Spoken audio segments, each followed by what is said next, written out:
Live. We are live. What is going on? What's going on, everybody? 7 p.m. on a Sunday. Once again, that means that we have another edition live in the man cave. Want to say what's up, what's happening to everybody. Appreciate y'all rocking with us this evening. Got a very, very, very action-packed show tonight. Summer League recap. So before we get started, I want to say what's up to first of all, as Polk, y'all know we are y'all number one source for Polk County High School basketball.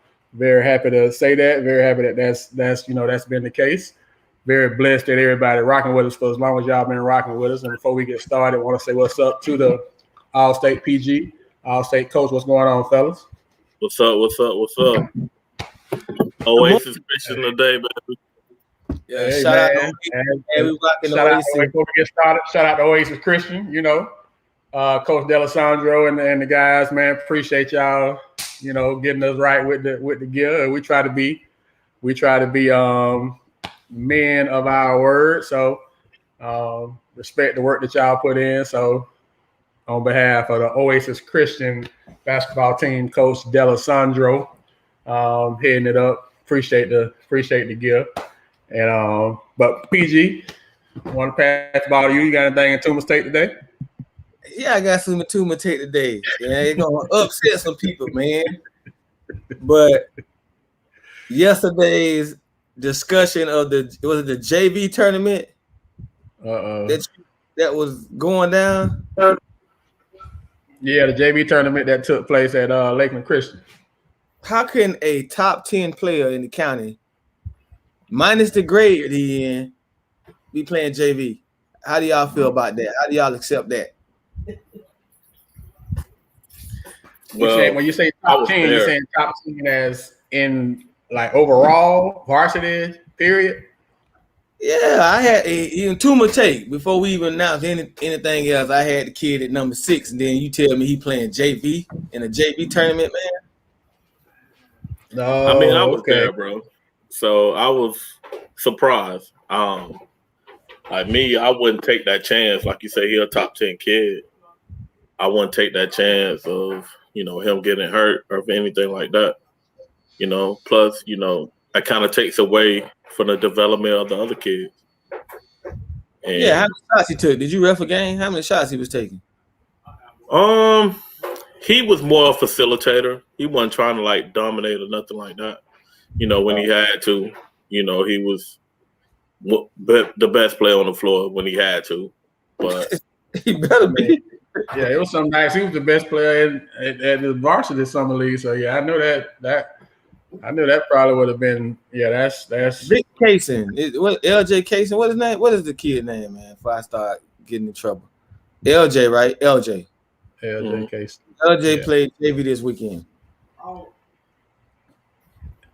On the surface, that's a tough one. I like you said, if it's a marginal varsity kid, then maybe okay. But a kid that's that talented, I don't know about that one. That's you know what tough. Though, he wasn't the only one. I seen a couple Winter Heaven kids that played yesterday, and I also seen kid from McKill play. So he wasn't the only one. But I don't like that. If you playing varsity, you getting minutes on varsity,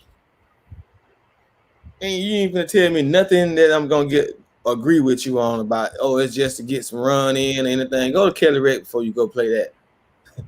Go to what Walton be playing at the church with the guy that's dribbling. Go play at that level and get better.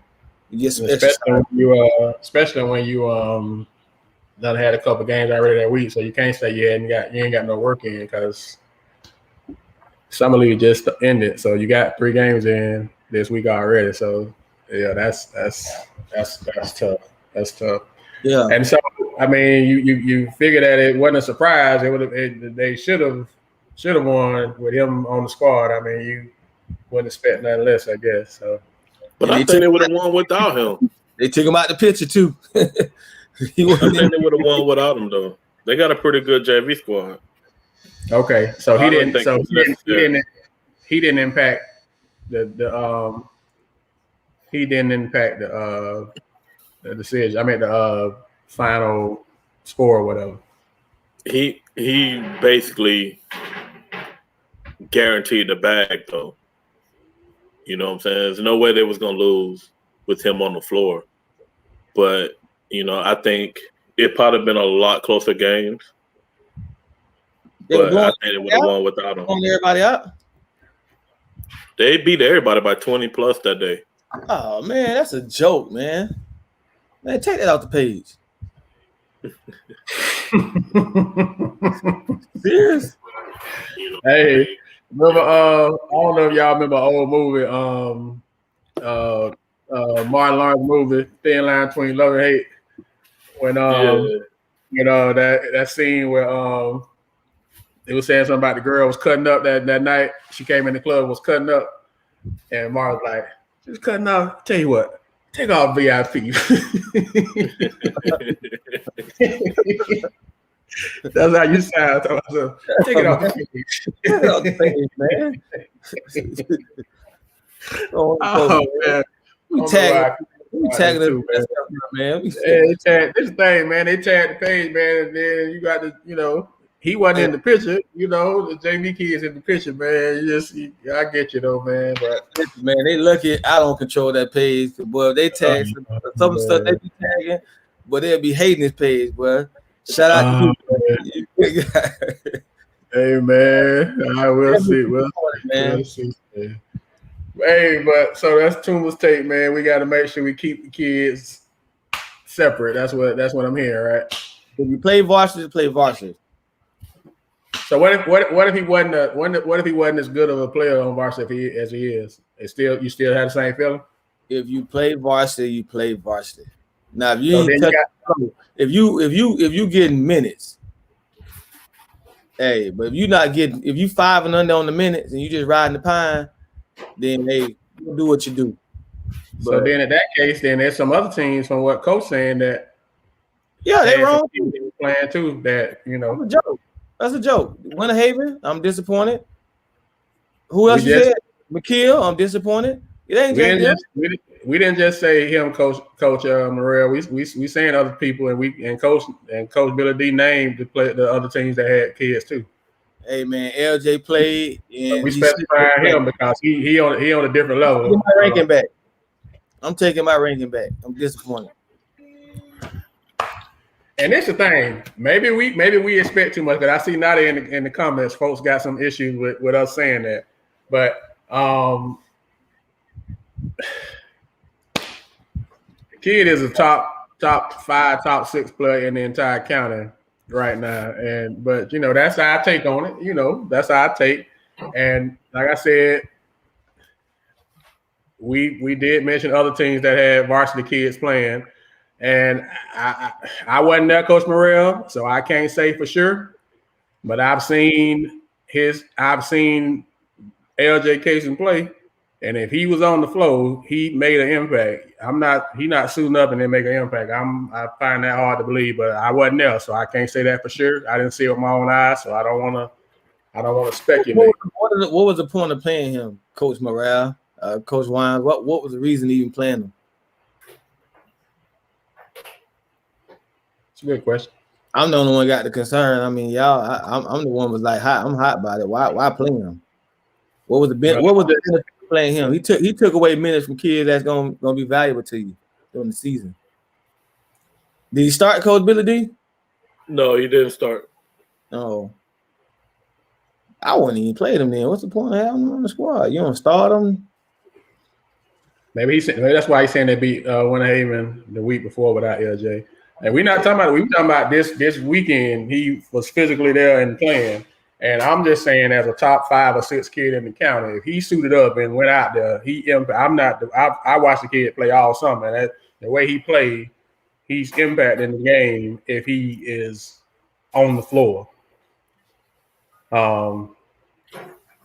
Hey, I mean, it's just my opinion. You know what I'm saying? You guys ain't pretty much had a take on it.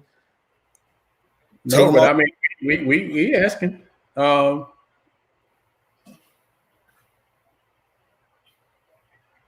So since Winter Haven had 3 varsity players, let Winter Haven look bad. Let us talk about Winter Haven. and we said Winter Haven had varsity kids too. So we're not just saying Victory. We said Winter Haven has varsity kids out there too. So I mean, it's the same conversation for them.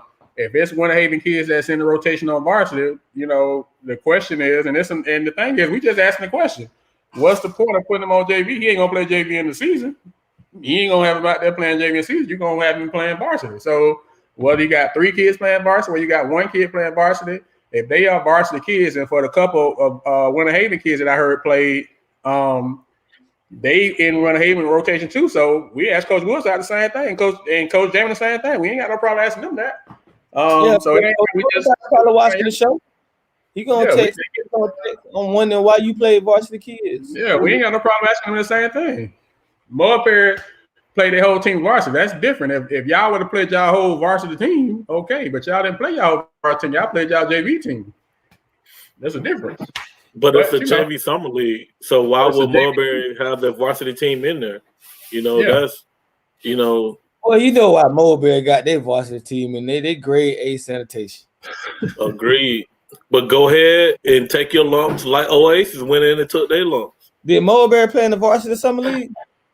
No, they did not play. They wasn't in the summer league, but they did play a couple of them showcase games. Yeah, they need to stay at that. Don't put them on the list, Coach McGriff. Make that one less team for doing varsity on JV. They're trying to get some work, man. Man, they ain't getting no work. They're searching for work, man. They're trying to get some confidence. Do what Oasis did. You see us wearing Oasis shirts? Take that sausage. Yeah. Man. But the thing is, man, if we see it, we're going to talk about it. Right, wrong, indifferent. Y'all know how we are on this show, especially Tumba. You know what I'm saying? We're going to talk about it. So if nobody's exempt, including us. It ain't a negative. It ain't a negative. It's the expectation that we got for the kid. I mean, that kid is legitimate. That kid might legitimately lead the county in scoring this year. Like, no cap, as the kids say. So for you to walk in the gym and see him on JV, like, hold on now. Especially when I just saw him Wednesday and Monday. What did we learn in the frats? Excuses are tools of what? Incompetent. Exactly. Bill monuments for nothing. Nothingness. And they using them right now. Oh, they brought in 3. Man, we ain't trying to hear that, man. I ain't trying to hear that. Y'all put a top 5, 6 player on Tuma's list on JV. Man, we ain't talk. We just we gonna talk about it. We ain't being negative. We got an expectation level, man. And you know, at this show, man, you know, it take a lot to impress us, and that kid impressed us, man. So it ain't a knock on him or y'all, but you know, y'all made a decision. It's y'all team and y'all program, and y'all running how y'all see fit. But we see it, so we gonna talk about it. That's just what it is. They actually have some good young kids on that team, man. If they keep them kids together, they can be special. They got shooters all over the place. Yeah, I heard they ain't bad. And that's the other question. If they ain't that bad, what's the point of putting them out there if you already ain't bad? You know what I'm saying? It's like that's even more so. Like, okay, what's the, you know? I understand you got 4 kids. You have 4 or 5 kids. Look at my facial expression. I'm not looking for excuses, man. So now Makil says, "Hey, man, I'm not looking for." Oh, that's what you said that because you saw Makil post. That why you said that why your face like that? Oh, Billy D talking about they got a bright future. Coach Sessom say they got 4 or 5 that either play at varsity or going to play varsity coming season. We let play only, so we see how they play together. Some confidence, playing tough after playing tough. Disappointed, man. Disappointed. I'm gonna talk about it. That's the thing. Once they up there, especially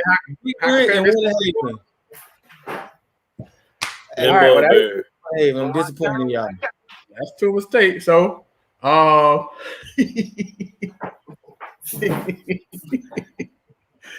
hey man, we just talking, man. We just got a text, man. I don't know if y'all see y'all text. I ain't get no text. You got it. You ain't read it, but you got it. I'm on it right now. I ain't getting no text. My phone been tripping bad. All right. As we move on, man, to the coach's corner, man. Coach, you got anything in your corner that's on your mind? All right, Coach. The summer league is pretty much over with this weekend. So,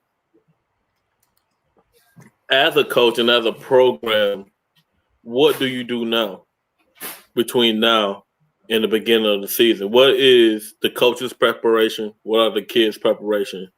What should they be taking for summer league in order to be better when November comes? Is my coach's corner. Asking you guys first. What can they take from summer league to be better? That's basically the question. Yeah, basically like what now? What now? Summer league is over with. You don't got a chance to assess your kids. You don't put them in real life game situations. So now that summer league is over, what now between now and November? I guess it's different for different people. Let's say, for example, for Lakeland, that's going to be an interesting question because of their, I guess, 10 kids, 6 or 7 of them play football. So their next is going to be, I guess, trying to just hold it together with the ones that don't play football. I mean, you got to get some conditioning in, I guess, and try to work with the younger kids. But their preparation is going to be a whole lot different than, say, Winter Haven, I guess. Winter Haven don't have as many, and I don't know. I just know some of the kids from Winter Haven don't play football, but I know the top 3 don't play football. I don't know how many they got, but I guess the first thing would be to get in the weight room and hopefully find a fall league. You know, I don't know if fall leagues are going to come about or not, but I would think that who's Ben Casanova? These different names. I would say that, you know, weight room, try to find you a fall league and start to actually put your system in, because from what I saw, most teams was not putting was not running their stuff. They were just kind of letting the kids play. So you gotta at some point put your stuff in. And so that would be my thing. The first thing would be to get in the weight room. The second thing would be to try to probably find a fall league so you can actually start to implement some of your stuff that you're gonna need for the season.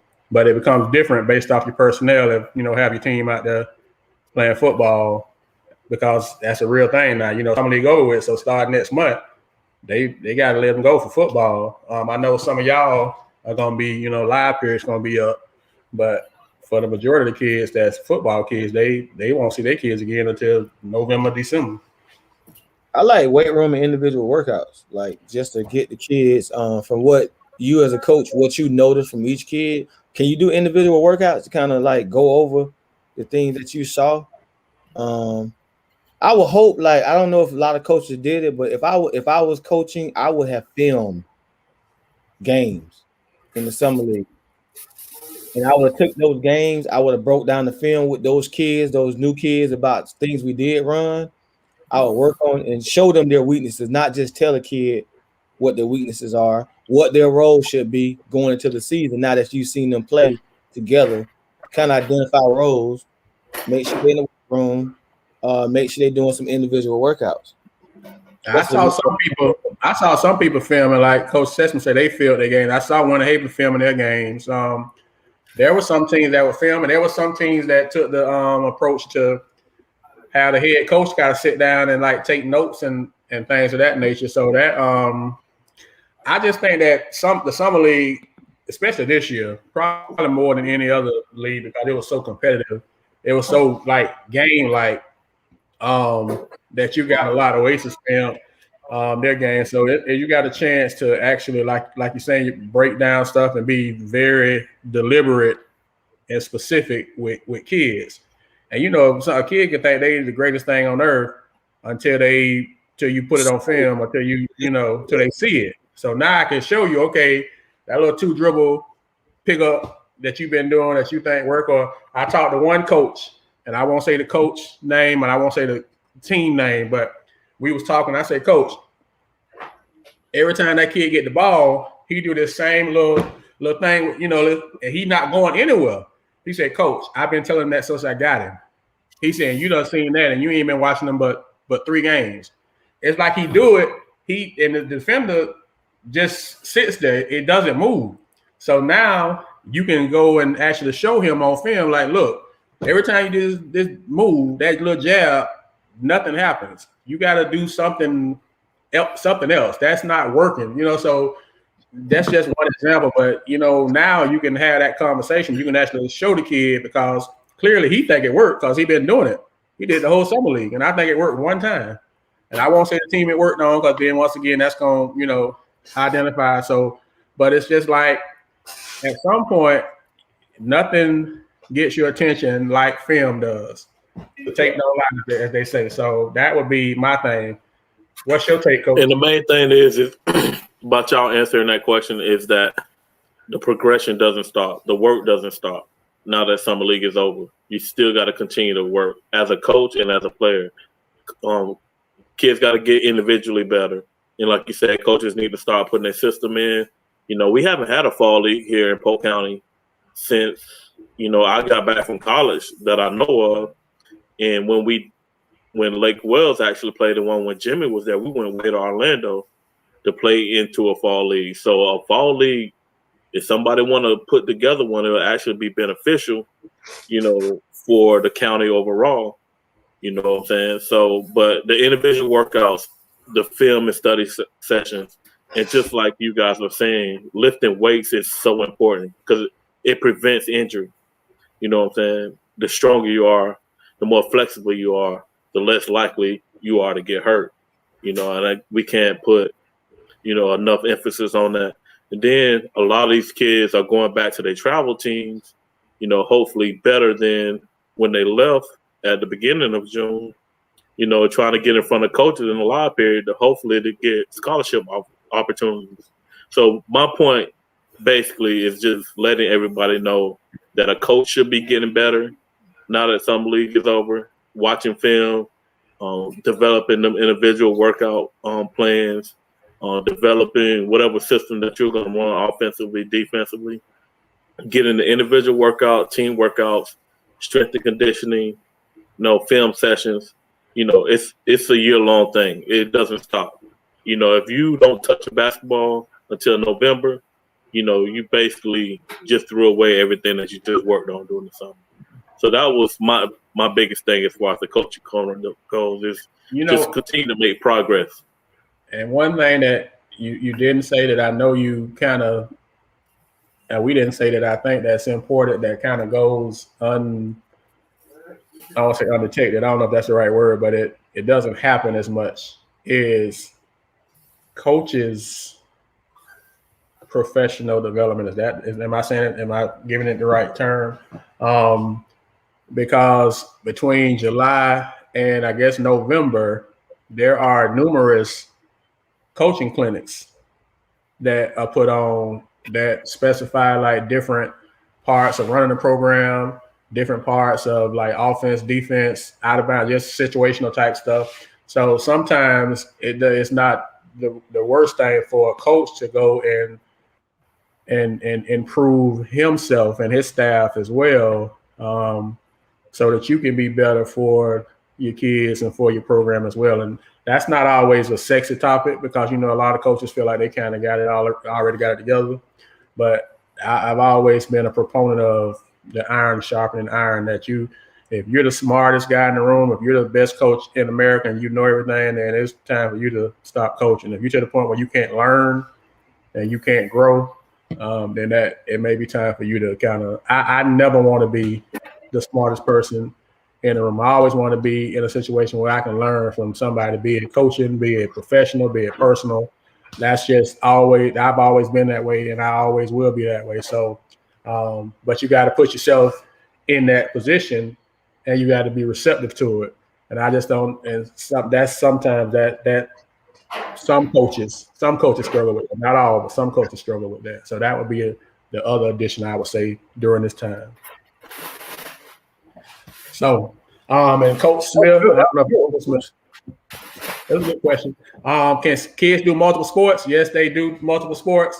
A lot of them do. A lot of kids do football. That's what we were saying. So it's going to be a lot of kids after summer league that some of these teams won't see these kids again until football season is over with.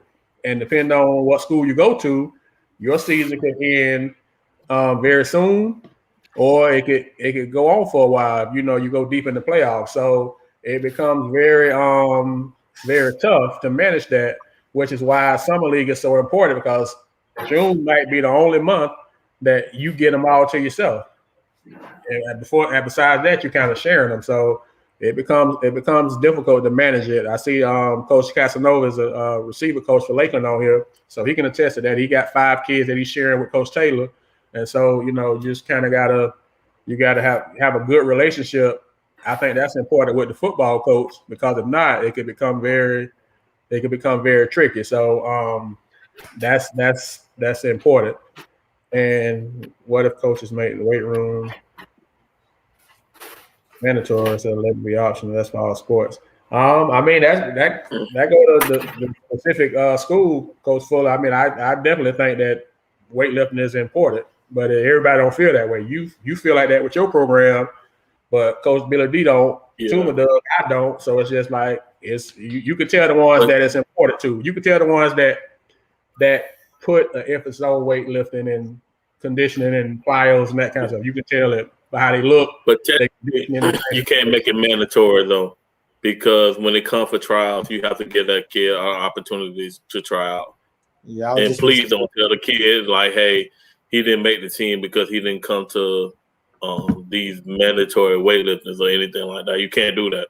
So just be careful on how you word that stuff as a coach. We can't use mandatory no more. It's the I don't know. It's the acronym society. You can't certain things, certain words you can't say, certain things you can't say, certain you can't. It's just crazy. But anyway, that was a good one, Coach. That was a good one. 2 good ones. Good start. Okay. So we're gonna slide right into Summer League recap. Before we individualize this overall Summer League recap, what is you all's take on the overall of the Summer League? 9 out of 10. You gave it 9 out of 10. What stopped it from being a 10 out of 10? The behavior at the Winter Haven the Winter Haven facility. Or the people not behaving the first 2 nights. I mean the first 2 weeks. The third one, they was great. It was great the last one.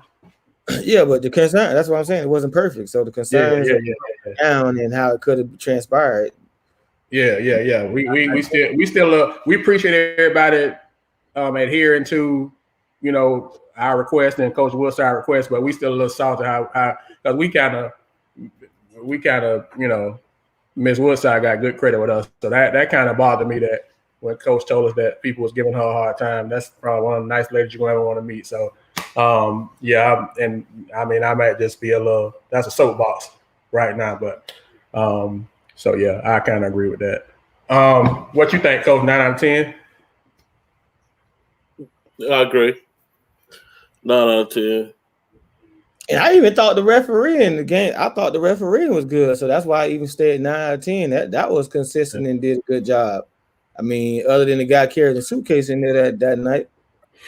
We only had 1 suitcase the whole summer league. I was like, man, we're gonna get out of here without a suitcase. And then my butt fell off in there with. I'm like, man, please. But I thought overall, I don't think you could be. It was a great atmosphere.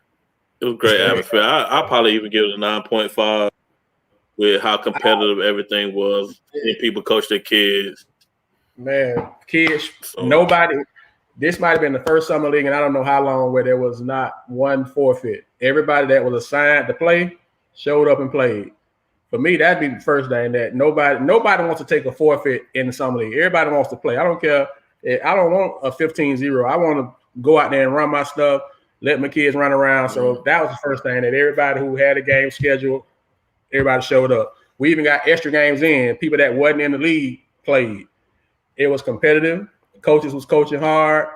It probably the most, and the atmosphere was just like, it was just bananas. So I definitely thought this was the best for me.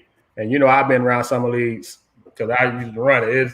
best summer league probably since way back in the day when I was at Jenkins that year that we had Montverde in it. I don't know if you remember that, Billy D. We had Montverde in the summer league, and Oak Ridge. We had like 16 teams in the summer league, and it was some like high level big boy cats in the league right now in the league. This probably, but the energy for this one was probably better than that, and I think it directly is attributed to everybody in the same gym. It's just it's a atmosphere. Kids know they performing in front of other kids. I just think that it was great. It was great all the way around. So that's the overall. How y'all feel about the playoffs? How the playoffs? Anything that you know? It was just a setup. It wasn't surprising. It was just a setup. It was a setup. Yeah, man. Feel like McGriff set us up. You think he did? You think he did the Clippers thing and the Lakers? What you call it? Lakers thing and tanked it. Set us up, man. We sat right there looking at him. He was just talking casual, and then that guy didn't like our conversation about, man, we ain't picking you. You don't coach him. No. You let everybody play. He went into the locker room. We just used that as bulletin board material. So we really helped him out. Just knowing McGriff for a long time, man. He treats some league differently than everybody else. He's just trying to find, them 6, 7, 8, 9 guys who can play. So, once it got playoff time and he can hone in and focus and be serious, I knew that was going to be tough to beat. You know what I'm saying? Like, I said it, a couple of weeks ago, you still got to beat them. And the culture that they have over there, they expect to win no matter how many guys they lost. They lost like 7 people. Yeah. But their culture is they expect to win when they walk on the court. Who expected them people to come back from 16 down in the second half, man, with a running clock and beat them people? They did. Besides the people on Bartow bench, the coaches and anybody who from Bartow, because people from Bartow, they don't think they're supposed to ever lose to anybody. So besides Bartow, Yellow Jacket Nation, when that score was 47-31 at the daggone, Coach, I just said y'all did, Coach. I know y'all think y'all are supposed to never lose. Y'all 32-0. I get it, Coach. I get it. We talking outside of Bartow faithful who never think they're supposed to ever lose ever in life. We get that. Okay. But everybody else who is kind of objective, who thought when it was 47-31 that them people was gonna come back and win at the buzzer? Man, them people ain't think that, man. Come on, man. No. But I'm saying is even the most. I mean, you can't never count McGriff off. I mean, we ain't talking. McGriff was coaching, bro, and he was down 16. Is what I'm saying. I was there. Mm-hmm. You was there. You was on the other side, but I'm sitting there watching. Winter Haven was getting it to them people, bro. It was 2 layups from sausage, and at the 10-minute timeout. So I actually stopped. Me and CJ actually started watching your game, the game you was reffing, because I'm like, this is a wrap. Mm-hmm. So probably about 2-3 minutes later, Dad like CJ like, Dad, they coming back. So I look over there. Now it's like 9. I'm like, hold on now. Then you look at, so I start watching again. Then they get to 7. They get to. So I'm sitting here like I'm watching it. Once again, Coach Austin. So this is the thing. You try to have it's certain conversations that you try to have, and we have conversations all the time, and we can be objective and not agree with each other, and that's fine. But it's a couple of groups of sports fans that is very hard to have an objective conversation with. Y'all, I'm gonna name them for y'all real quick. Okay, first one is Bartow basketball fans. Second, Lakeland football fans. Third, LA Laker fans. Fourth, LeBron James fans. 5, Florida State football fans. Florida State I feel kind of offended you put the Lakers on there. Let me finish. 5, Florida State football fans. 6, Miami football fans. 7, Dallas Cowboy football fans. Did I cover? So, but it sounds kind of personal, bro. You sound like you're attacking us. This the thing. I said Florida State, and I'm Florida State.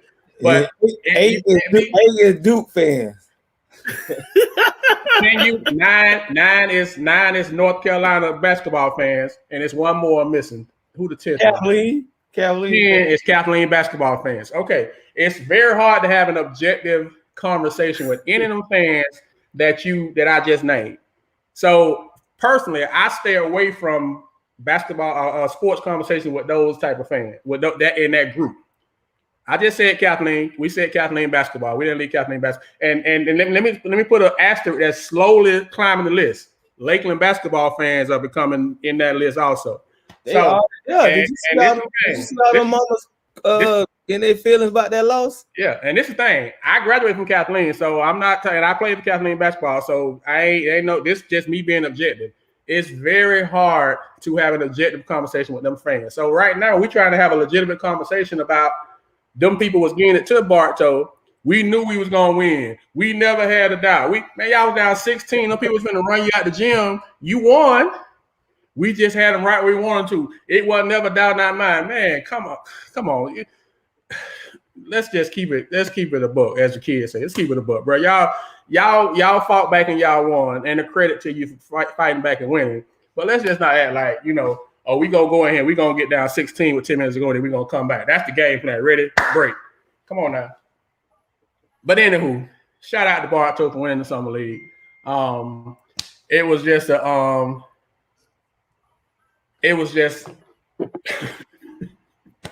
I don't know, man. You mad because I say keep playing basketball, bro. People and that's the thing. You see, I'm sitting over here quiet, like, bro. I'm mad. I mentioned 11 teams. Y'all play basketball. Everybody play basketball. Bro, I mean, that's all I'm saying. Y'all kept playing ball and y'all won the game, but let's not act like it just was like that's just what it. Anywho, all right. So that was a championship game. All right. So we'll move on to we talked about the championship game and Bartow won the summer league. Any other because I don't want nobody to go do another live and say that I'm hating on Bartow and then I gotta have a conversation with McGriff. They gotta get on the page and now I'm the number one Bartow hater because I had an opinion that didn't line up with Bartow faith. Do y'all notice that anytime we have an opinion that don't line up with the people that's on here, all of a sudden we hating and we villains because we have a different opinion or a different thought or a different take on what that person has. I know y'all quiet. Y'all got me out here. I'm not worried about it. I ain't worried about it.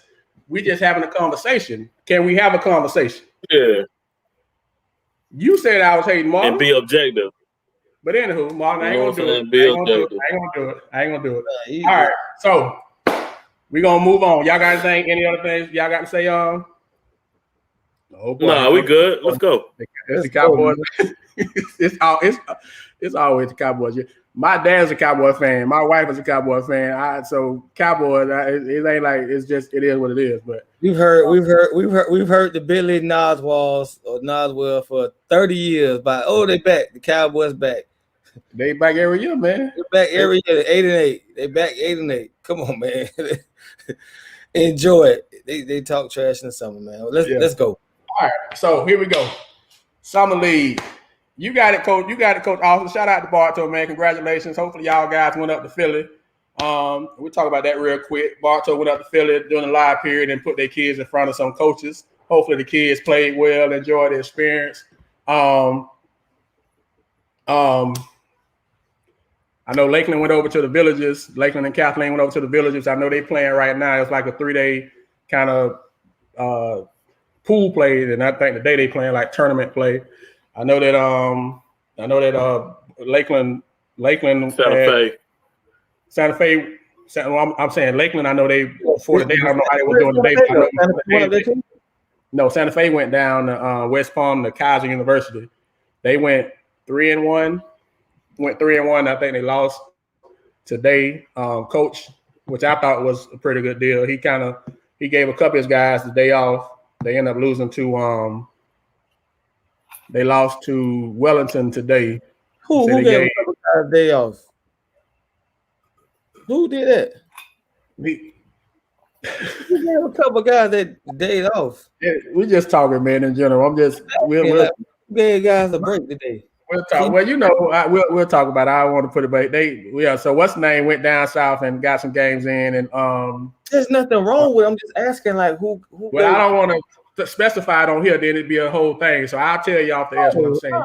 I'm just, it ain't with you though, bro. But you see how sensitive stuff get on here, bro. I'll tell you about it. But I know. But then you see how that just went, how left that just went in 5 minutes. So I'm trying to stay right, but I'll let you. I hit it too. Matter of fact, all summer. That's what I'm saying. The way as many games they've been playing, there's nothing wrong with it. I just want to know who did that. No, ain't nothing wrong. Ain't nothing wrong with that. I mean, I think Lakeland only had 8 players, so I was like, how can you give anybody days off? You are the short players. If Santa Fe gave days off, they ain't got 5 players anyway. How they gonna give anybody days off? They got 5 players. If it's Winter Haven giving days off, they're a little bit more deeper than somebody, so I can see that.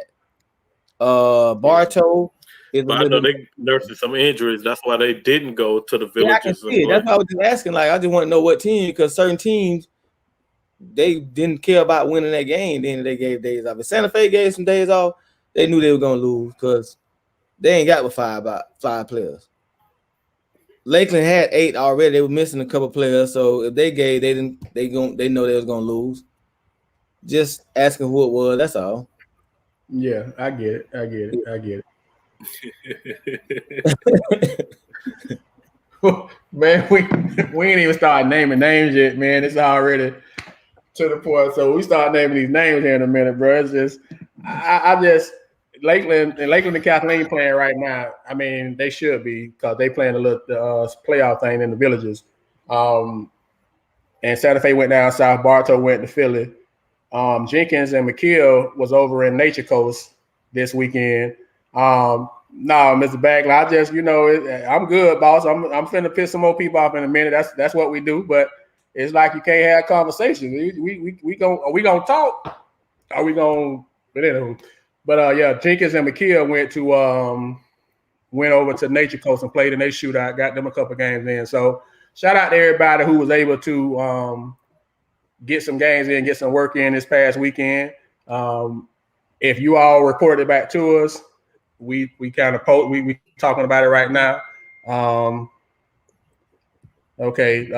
Lakeland lost to a Popka, so they out of it right now. They out of it. So I don't know if Kathleen's still playing. I ain't got nothing from Kathleen yet. So shout out to everybody who's still playing, especially like I said, like we talked about earlier, the fact that you're gonna be losing some of your football kids soon. You got to try to get them as much as you can before you don't see them. You got what? I got that bracket from the Villages, right? And I got a question on that before we move on, since they've been playing the summer. All right. I see Lakeland in there, which they got beat. And who else was up there? Did Kathleen not make it in the playoffs? They went back to the playoffs. They went back to the playoffs today, from what I understand. Not this bracket that I got. They're not in the playoffs. So I got Winter Garden was a 1 seed. Well, this is another side of the bracket. I'm lost. I'm trying to figure out what was the size of the brackets, because what I'm looking at, Kiera Nixon just say Kathleen won the championship in the Villages. So is it another bracket beside you? On this bracket, help me out? It's the 2 brackets. Oh, okay. I see. Coach say it was a big school bracket and a small school bracket. Oh, so what? Lakeland played in the small school bracket? No, Kathleen played in the small bracket, apparently. Yeah, Kathleen in the small school bracket. Oh, all right. Congrats to Kathleen in the small bracket, since they won it. So shout out to Kathleen. Got them a championship, got them a dub. It's always good. I don't care how many of them you get. If you get them during the summer, during the season, it's good for confidence. Kathleen played in the small bracket. We kept it real with ourselves. Oh, y'all didn't want to get that sausage putting y'all in the big bracket or something? It was so shady, man. I was just waiting on it to come. No, I'm not shady. What Mike said, they kept it real with ourselves. What that mean? Well, I guess they put a lot of young kids. I guess I don't know, man. I'm looking at the bracket, and then I know somebody said Kathleen was in it, so they won. But Mike just opened up the can of worms when he said we kept it real with ourselves. Nothing I did. He said we kept it real with ourselves. Hey, boy, it's like ooh. It's like you almost bite. We got to be back to back. Like one of them 360 photo booths when you bite and you just man, bite right now. I just coming from. I'm asking. I thought Lakeland was. I honestly thought Lakeland was the only team in that one. I ain't heard about nobody else. You went to naming teams. I'm like, hold on. Somebody said Kathleen. I'm looking at a bracket. I'm like, is it two different brackets or something going on? One thing we gonna do on Polk, we gonna keep it real. Bro, sometimes it goes over well. Sometimes it don't go over well. And sometimes people gonna agree with it. Sometimes people gonna get pissed off. That's why I respect what Mike London is saying. They didn't have everybody, so they felt like they didn't want to take the sausage. It's just simple. He should have did the same thing. He wouldn't have got a sausage put in him today. Or yesterday when it was an ugly one. Should have went down and played in the Little League. Man, you don't learn nothing from that though. You know what I'm saying? I've learned more from losing than I have from winning. Yeah, man, you gotta go and that's everybody, and that's everybody's philosophy. That's everybody's philosophy, man. But you gotta go and you gotta go for what you know, boss. And hey, at that point, then it is what it is. But everybody got a different take on that. Boss, what if you get in the playoffs? You lose somebody from COVID. You lose somebody from injury. Somebody gotta step up and play. Well, this is my thing, coach. If it's you big varsity. If it's me, I'm big varsity. You know, Tuma big varsity. They made a business decision that they, like Coach London say, they got work in. That's what counts. So they decided they wanted to get the work in, and they did, and that's what it is. Man. That's what happened. Put it like this, bro. In 2012, we took two teams to Florida State camp. We took my varsity team, took my JV team, bro. We played in the big varsity. We put my JV in the small varsity. You know what I'm saying? We didn't even want to play JV teams. We always wanted to challenge ourselves and just to see where they at. They played small varsity and only lost one game. You know what I'm saying? We didn't care nothing about winning or losing. You know what I'm saying? It's just not about that. It's really about challenging them just to see who responds. You know what I'm saying? Like Lakeland. Shout out, y'all just got on here. Shout out to Oasis Christian, man. Hey, y'all show the Oasis Christian so they know sponsored by Balance. A couple people just got on here, but shout out Coach Delisandro. You know, we say we do it. I ain't keep doing it. I did it once. Hey, I got the shirt on. Jeez. Man, I gotta go. I'm finna go refill my cup, man. Yeah, me too. I ain't went through a whole cold cup. Oh, we finna piss off Red Devil Nation. See, Coach London. Man, that's all good. Shout out to him. Mike kept it 100. He said they weren't good. They didn't want to get the sausage put in them, so they respectfully played with the good little schools. They played JV. Ain't nothing wrong with that. They got a bunch of freshmen. I don't like the excuse about the other part he said. We didn't have everybody. It was some he said, but I ain't like that part because them little young guys they got, I was just bragging on them. So I was y'all were down 8 against Santa Fe, and then y'all came back and beat them by 9. This is the thing. It's the LJ Casing conversation. Once they on varsity and they in your rotation, and that's my philosophy now. And we did it at Jenkins. We did it at Lakeland. We had Shake and Cavante and all them. If you up on varsity as a freshman, don't nobody care nothing about you being a freshman. You got to go out there and either get it or give it, you know. But that's everybody look at that different, you know. So you know it is what it is. It is what it is, and you know, just like with my boy football. My boy football. We got our fan before we go into the rankings and stuff. We got our fan we want to bring on. Yeah, man. So we got a fan that's gonna help talk, chop it up with us about the sport, the summer league, when we start to do these names and things of that nature. And we're gonna continue this conversation because we got some see this. Did not mention Kathleen fans in that conversation, and I'm a Kathleen fan. But shout out to hey man, listen, man. Hey, listen. Take that mess off, man. Come on, y'all killing me. Hey, fan of the day, This guy. Mike said, "What's going on with you, boss man? Good to see you, man. Always good to straighten up the thing, man." Mike, Hey, Mike, it's killing me to wear this red shirt, bro. It's killing me. Hey, Mike, but anything for the kids. I'm impressed, Mike London. I was impressed with the young guys, and they played in the summer league. I'm just being honest. I didn't know y'all was in the league, so I'm looking, and then he mentioned y'all. At least somebody admitted, hey, we played with the little boys. It's cool. They played the JV. They played in the JV league, man. I saw somebody It wasn't the JV league, man. They didn't have their full squad, so they said we're gonna go ahead and get some comparable competition there, man. Why go get your head beat in, man? Hey, guys are gonna be sad, ready to quit the team, man. Listen, just because nephew going to aerospace, Kathleen, you a red devil now. Don't hide the fact that Lakeland played up, and they were missing both Hardy boys. They got the sausage put in them. They had to take it up the chin. Take that sausage, man. Take it.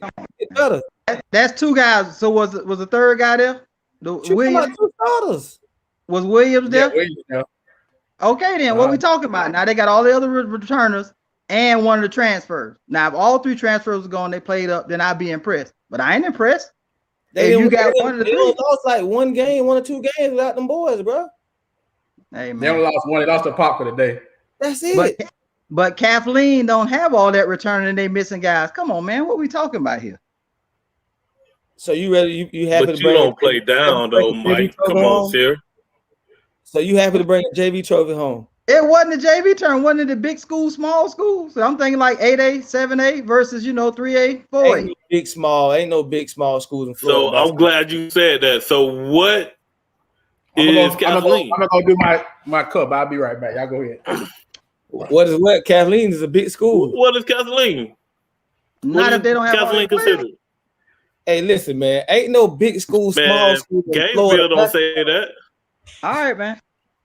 I'm gonna let y'all have it. I'm gonna let you two have it. You and Billy. I ain't gonna be arguing with y'all guys all day long about this here, man. Hey, y'all got y'all opinion, man. Y'all got y'all opinion. What y'all feel on it, man? Hey, I ain't running from no sausage. Take it. Okay. All right. I hear you. I hear you, man. Hey, man. We ain't talking about it no more, man. Okay. Well, I mean, with the guys that had, they brought home the chip, right?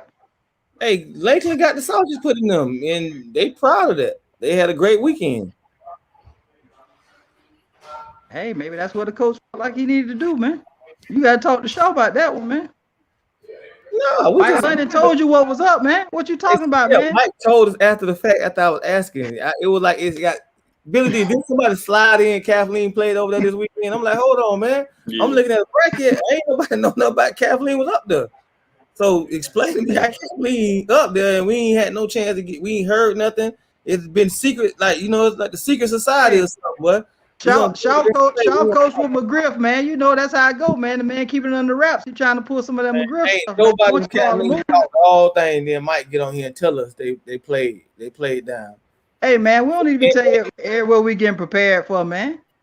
Come on, man. The guys just trying to get some runs in, man. Listen, I heard y'all got McKeel, Lakeland Christian, Discovery. Y'all playing all them 2 times this year, huh? Schedule set. Y'all playing everybody 2 times. Hey, they say they want to play. They playing Lakeland, right? We play Lakeland twice. No, they ain't playing Lakeland this year. They refuse to play them. What? I'm just messing with you, man. Okay, man. All right. I already got an inbox say tell Sears to calm down before they have to take y'all off the show. You just got on the show clown. I don't know what you was saying. They say tell them calm down. Hey man, look here. I ain't about to sit there and let these guys just try and gorilla me. I sit and watch these guys every week. They want to try and muscle everybody, Billy D and Corey sitting up there, man. That's ridiculous, man. Man, you were Barnes, just sneak dissing on us, bro. Come on now. yeah, Barnes was Just talking call bad me about and Corey the Lakers. name out next time. He started What you out with the talking Lakers, LeBron. He said that LeBron towards me. LeBron stuff was towards me. Lakers towards, me as well with it. He don't put the Duke fan because them guys are unrealistic, man. They got interest and they don't win. They got interest and they don't win. But then when they got all 5-star All-American, then greatest coach in the world, but I understand it, man. You only did not say Duke. I said Duke. You didn't mention Duke, bro. You didn't let me finish. You didn't let me finish my list. Okay. All right. You didn't let me finish my list. Hey, let's talk to Polk hoops, man. All right, so let's talk Polk hoops. So all summer league, we done with summer league. So I do want to let y'all know how quickly this fan switched out. Now you see his son going to Kathleen. Now he's a Red Devil all summer. Now I'm always gonna be one of Haven. Now those are my guys too. Now my blood thicker than water. Man. What you talking about? You weren't talking about one of Haven. I'm trying to check it. I'm making sure we check it because you had one of Haven. Phillips, you was hyped up. You send me messages. That's always gonna be my guy. That's gonna be my guy. Tuma, come on, man. Now you defending Kathleen playing JV ball. Come on, man. Make sense. I'm just telling you, Tuma, you got to see the whole big picture, man. What you trying to do? Okay. When you started Full Life Promotion, were you doing it in the Lakeland Center, or were we at the hotel ballroom? Yeah, when you first started 20 years ago? I did the first step show at the Lakeland Center, man. Come on, stop it. All right. Poor man. So here we go. Hey, boys, we on you, bro. We on you, boys. Go ahead, Mr. Barnes. Go ahead. I'm about to turn my camera off, man. All Polk hoops summer league team. So we're gonna do the third team, then the second team, and the first team. All right. So what I'm gonna do is, as I call them out, I'll type them into the chat so you all can see them. And so we doing 6 per team. So that's just what we do with Polk hoops. We don't do 5 people, we do 6 people. All right. So in no particular order. Third team, starting from Discovery, Will Starworth. Let me type this in here.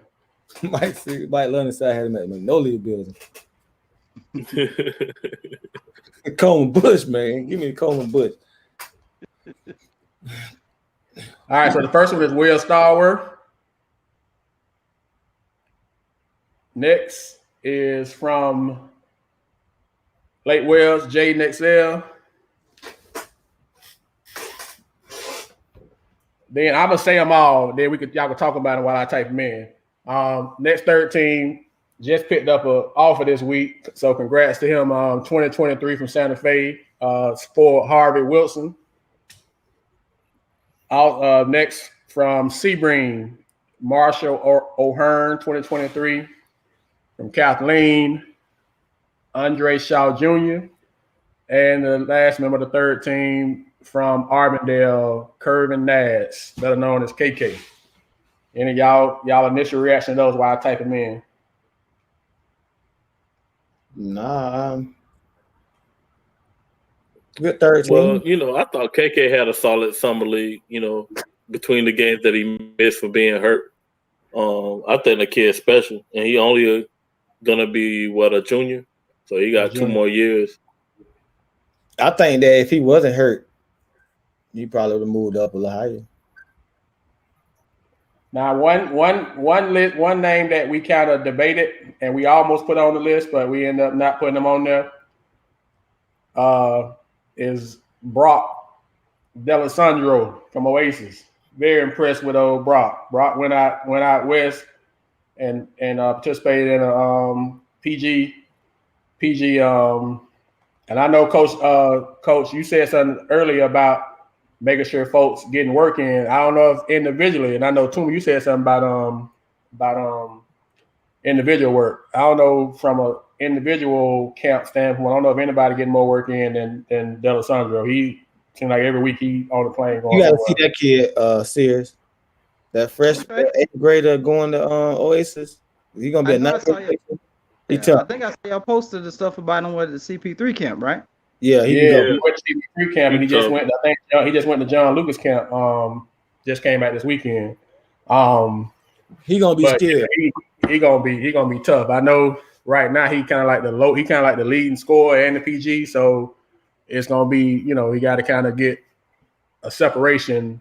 But I mean, today's point guard, that's what they do. They score. So I guess you probably can make it work. But he was that plug and get him on TV next year. I don't know who he played with this year. Yeah, he get that competition next year playing with y'all. That'll make him even better. Yeah, I was impressed with him. So he was in the discussion for third teams too, but that's our third team. I just put it in the chat box, and of course we'll post it tomorrow on the page. But that's Polk Hoops All Summer League third team. So and he was our honorable mention. He was the only. Let's be clear that he was our only honorable mention.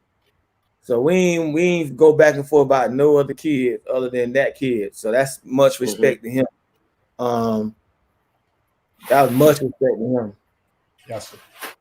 All right, so we're going on to the second team. We just gonna name them, and then you all can kind of talk about it while I type them in the box. In no particular order.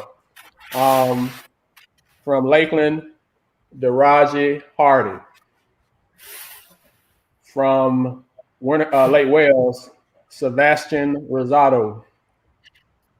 From Bartow, Jaden Wynn. From Winter Haven, Isaac Salazar. From Santa Fe, Trey Lane. And from Victory, L.A. Casey. Now these Bartow guy about to get on here and slander you for putting that guy on second. Yeah, I know. They are. But I'm talking about that big guy from Bartow that came up from JV, Corey and Billy D. Is that the little guy, the big man? He played varsity last year. He played varsity last year. With the hair. The whole year? Yeah. Yeah, he played the whole year. Yeah, how did that kid do? Sebastian. How did he do? How did the young kid do that? We had ranked high as a freshman. We haven't talked about him at all. I don't know if the fact that the transfer they got came in. Oh, you talking about Ed? Ed Wiggins is hurt. Oh, he hurt. He's okay. Hurt. Yeah.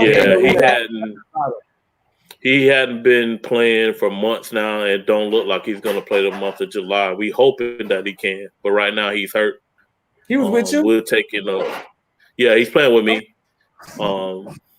And we closely work with them and the high school coach to make sure that we don't put a kid in harm's way. So right now he's on the shelf. Hopefully he'll be ready for the season. Hey, so look at that. Bartow won without him, and we had big hopes for him improving, and they still wanted some league without him. So we can't, with all these other guys making excuses about who didn't play. Bartow was out somebody that we had ranked as the top of his class. And then and go back to our original Tuma's Take segment. LJ Kaysen is second team All Polk Hoops for the summer league, and anywho, we're gonna go back there. It was an argument for first team to put him on first team. It was an argument for first team. That was debated. Definitely ain't putting him on first team playing JV basketball. Man, that kid is special. I can say that. The way I see him play in summer league this week, he was special. That kid can legitimately lead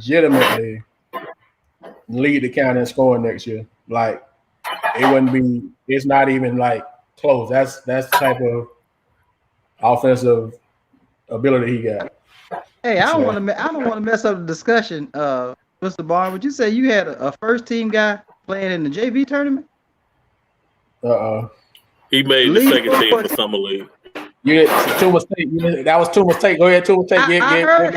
I was listening to it. I was driving on the road when y'all were talking about that, but come on, man.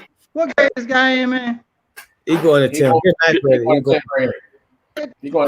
That don't matter though. Come on, man. They got to do better than that. Well, whoever program be, I'm gonna leave that alone though, man. I'm gonna leave that one alone, man. That's crazy. Hey, man, you the fan, man. You got the right to talk today. You the fan on.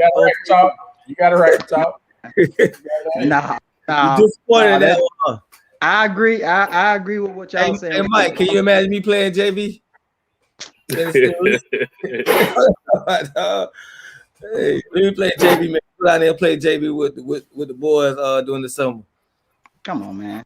Come on, man. I like the second team though. I like the second team. Second team could have went. You know, we had one discussion and we'll talk about it now. We had one. Salazar was a big debate on first and second team because he didn't have a bad. He had a good summer. He had a good summer league. Was he the difference maker in Winter Haven throughout the year, though? I mean, on the summer league for the summer league. That's why we got him on the second team because he wasn't. That's why we got him on the second team. Was James and Phillips? That's a good segue. Great job, Mr. Sears. First team all summer league. We're gonna call them out there. Y'all gonna discuss them. The first one is Jamie Phillips from Winter Haven. Second one, Ro Hardy from Lakeland. Third, KJ Parker, Bartow. These are not in order now. I'm just calling them out because I know people be like ranking people. Fourth, Tyler Williams, Lakeland. Fifth, Dylan James, Winter Haven. And the last one on the first team is Devontre Cheney from Frost Crew.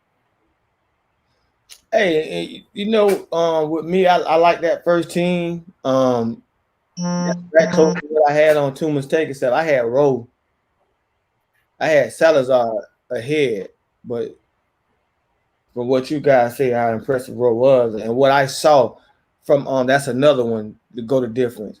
When Rowe steps on the floor, makes Lakeland 10 times better, even if he's with the second unit. He's able to control tempo a different way than anybody else who played for Lakeland. On the playoff night, Rowe was the best player in the gym for the entire night, by far. He was a certified problem. But that's what goes to my point too.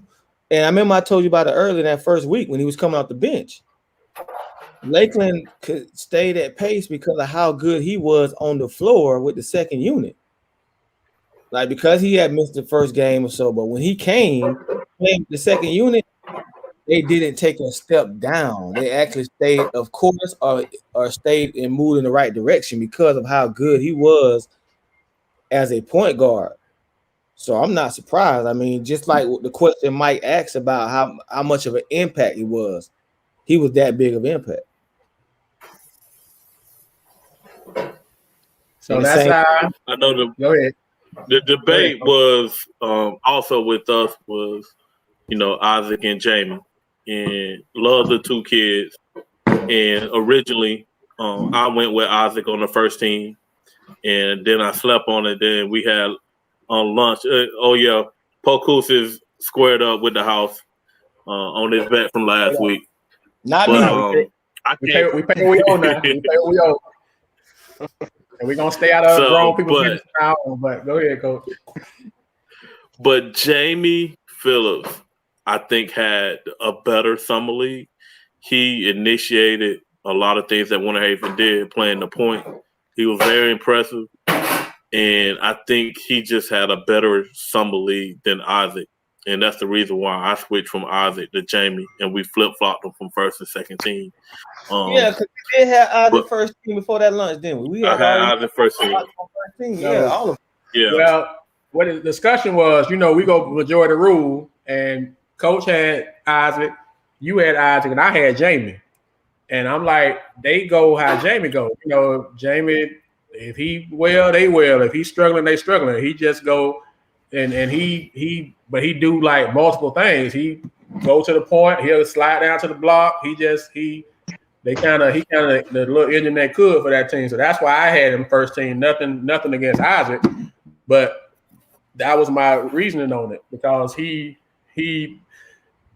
was rattled a little bit when they played Lakeland at first. Rowe had him rattled. Rowe went out, kind of got a little hurt or whatever.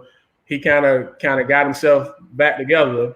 By the time Rowe came back in the game, he was solid. And the rest of the game, he accepted the challenge. He did a great job, running the court, running the point, getting on the block. But at first, it was kind of a little struggle. So they were struggling. And so how he goes is how they go, which is why I was saying first team for him. But like I said, Isaac is like right there. So it ain't like it's like it's like it's not a huge difference. Yeah. But Dylan James is the best kid, I think, in the summer league. But we had a lot of bright spots with Tyler Williams. Tyler Williams was great on a lot of nights that I came in and watched him play. Rowe is awesome. Him and D is a problem. You know what I'm saying? They're going to make a major difference for Lakeland, as far as especially with energy and defensively and the things that they bring offensively. He ain't got a great problem to have getting those three. I'm just wondering with some time in the gym and practice how they're going to put it all together. Yeah, he's going to be playing catch up. But he knows, so he's scheduling as such. All right, so that's our Polk Hoop Summer League team. So we got 3-4 of the things from Summer League. Y'all tell me what y'all want to do next. You want to do end of the Summer League top 5, top 10 ranking overall, Summer League MVP, or the playoff MVP? Top 5 MVPs. Oh, go MVP. MVP then. MVP makes sense. All right, so we decided to do a Summer League MVP, which I guess would be regular season per se, I guess. And we also decided to do a playoff MVP. Now, this is a conversation, and as we segue in this, I'm asking you all, y'all take on this. Me and CJ kind of talked about this just the other day. Well, today, actually. This is my take. He got a different take. I want to hear you all's take before we say who these kids is. The MVP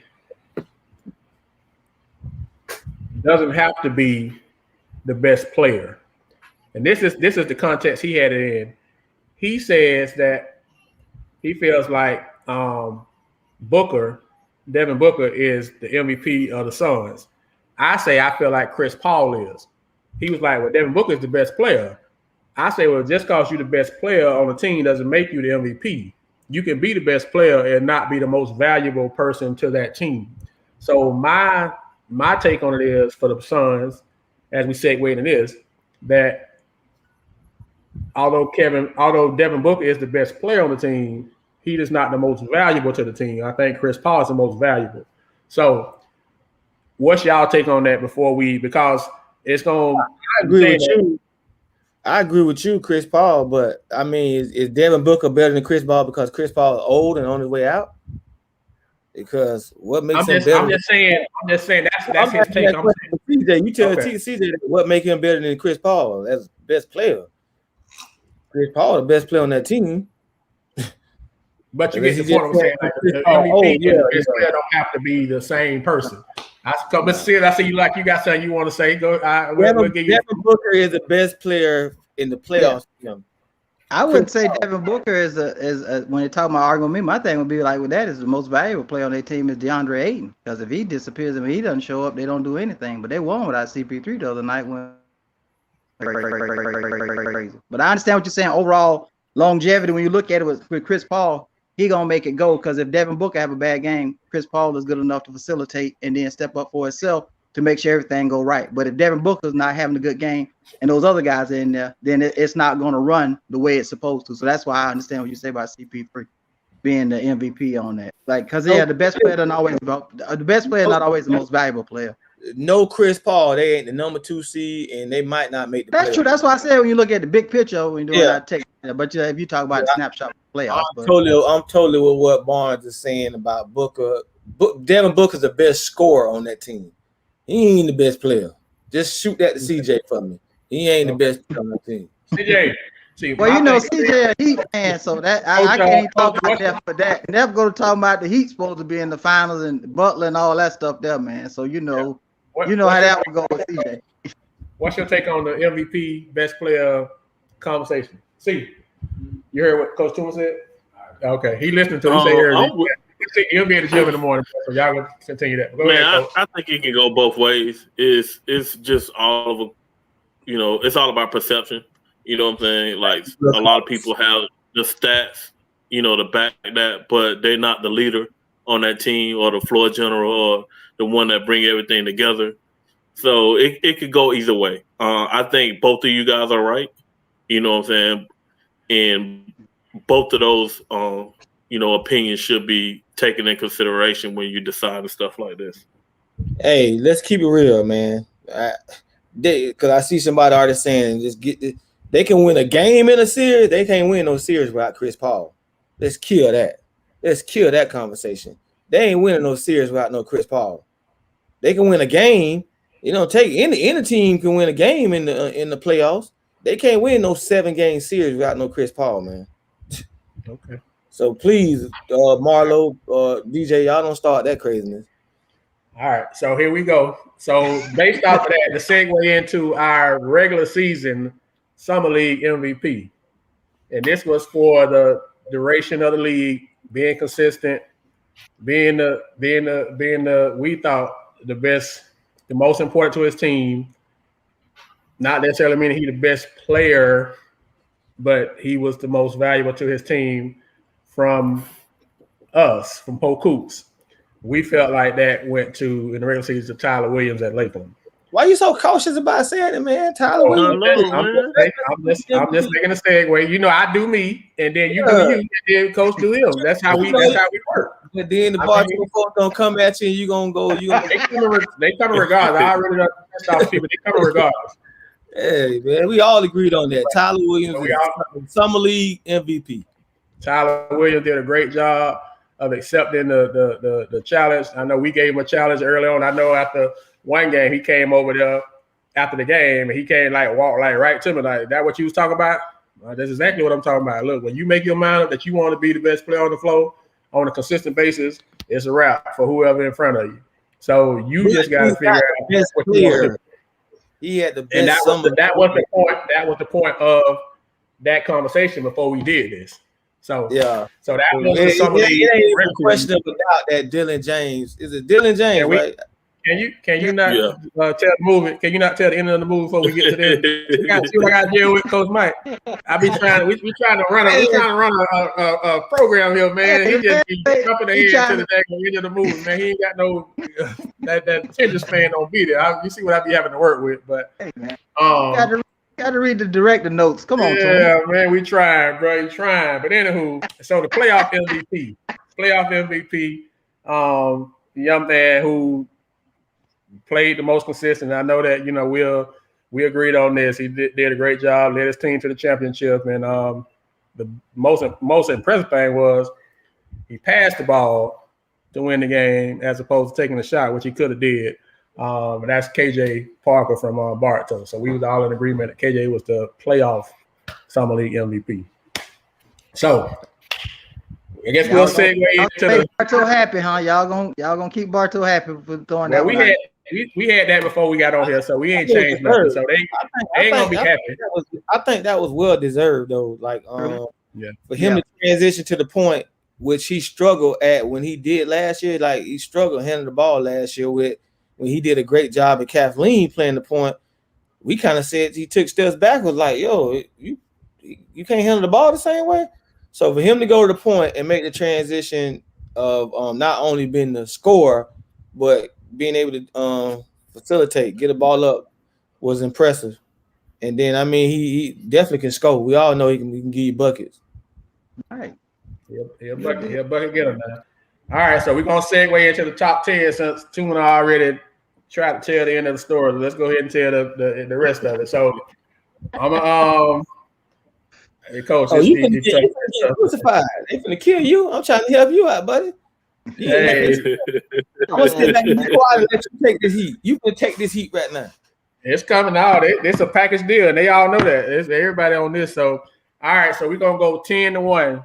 This is our top 10 overall.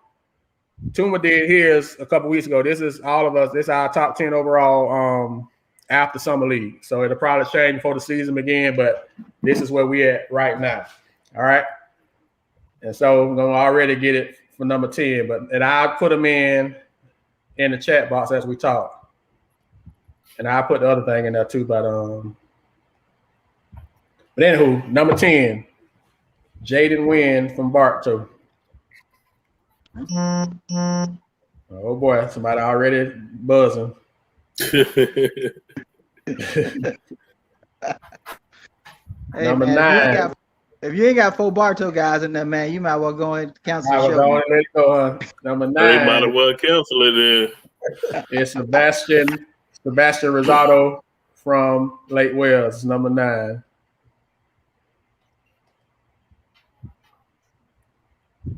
Number 8. To my new boy, LJ Kaysen from Victory. Yeah, I think he should have been 10 after the JV performance. Call me a hater. Call me a hater. Number 7, Jamie Phillips, Bart. I'm sorry, Bart. Jamie Phillips, Winter Haven. Sorry, Coach Woodside. Sorry, Coach Phillips. Don't send no people at me. Number 6, Isaac Salazar from Winter Haven. Number 5, KJ Parker from Bartow. Yeah, I know. Number 4, I'm typing them in as I'm saying. That's why I'm not looking up. Ro Hardy, Lakeland.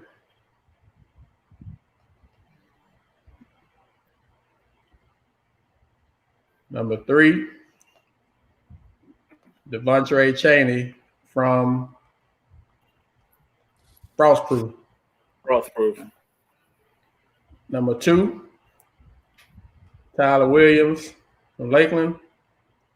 Number 1, Dylan James, Winter Haven. What y'all take, boss? Now the MVP is number 5. No, the MVP is number 2. 5? No, number 2. You said KJ Parker? No. KJ was the playoff MVP. Tyler was the regular season MVP. Okay. And Tyler that's why Tuma was like, he not the best player, telling the story before the end. Okay. So, I mean, you can't argue with those. I mean, you can't argue with it based on the way the guys performed throughout the summer. Because we talking about going into the league, and then also a lot of those guys were top ranked players last year, and they did not disappoint. The thing that killed, Tyler and Rowe and the rest of those guys was injuries with Winter Haven. Because I mean, you saw what they can do just the year before if they're healthy. They push Bartow to the brink. You don't have 6 empty possessions, then you got a different story going there with it. They go to the White House. Who knows what they do? So if those guys came out and they produced like they normally do it healthy and being a year more, stronger and with knowledge base. So I mean, that's a great list. I don't see who you take off to put in front of those guys. Well, you see people in the chat. We got Coach Simmons, who is not a fan of our rankings at all. I can't see the chat when y'all got me on the stream, y'all think. Corey, how I get to the chat? You got it on Facebook. I got it on Facebook. Yeah, I'm typing it through. You can see it on the stream, y'all. You can just put it up on your phone on Facebook and see it too. But Coach Simmons not a fan. His top 5, y'all see it, is Rowe, KJ, Dylan, Tyler, and Cheney. You got Cheney at number 5? He got Dylan at number 2. That's your guy. It is my guy. He entitled to his opinion, and he gonna speak his mind just like Tuma does. You know what I'm saying? I'm not I didn't agree with Rowe or arguing with it. I didn't agree with Rowe being ahead of KJ, but we took it. I couldn't, 2 against 1 on that. I thought KJ was number 4. Coach Bond, I mean, I'm putting it right in the chat. You gotta get on Polk Hoops, I guess. You gotta get on Polk Hoops, and look in the chat. And that's what I was about to say.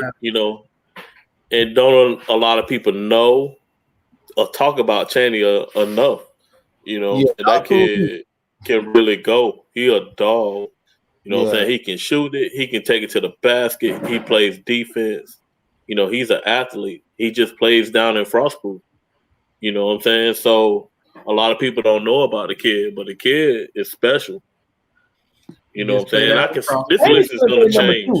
Chaney could have been number 2.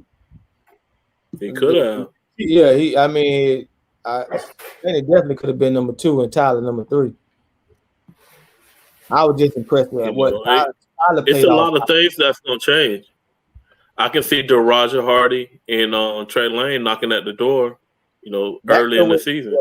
That could have went either way. Let's say that. I mean, we was back and forth about Trey and Daraja. What was Trey ranked at in this? We did. Trey wasn't top 10. He was in the conversation. That was the second team, right? Yeah, that's what he made second team though. Yeah. He didn't trade. To me, Trey got strong at the end. I wasn't impressed with him all the whole time. Yeah. Now this is the thing I see. Definitely ain't gonna be the best player in the county. Sorry. Look at Blight. Blight, don't hide it, Blight. Don't try to be. We know you're talking about Skylar. We know you're talking about Trey.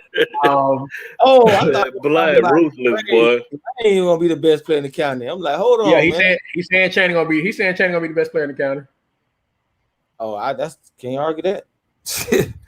No, not at all. If he decides he want to put Frostproof on his back and take him there, he can do it. So Coach Sessions he can easily average 30 a game. Y'all want to answer Coach answer Coach Sessions' question right there? Hold on, Billy D talking about Frostproof like they're gonna win 25 games with Chaney if he put them on their back. What you mean by that?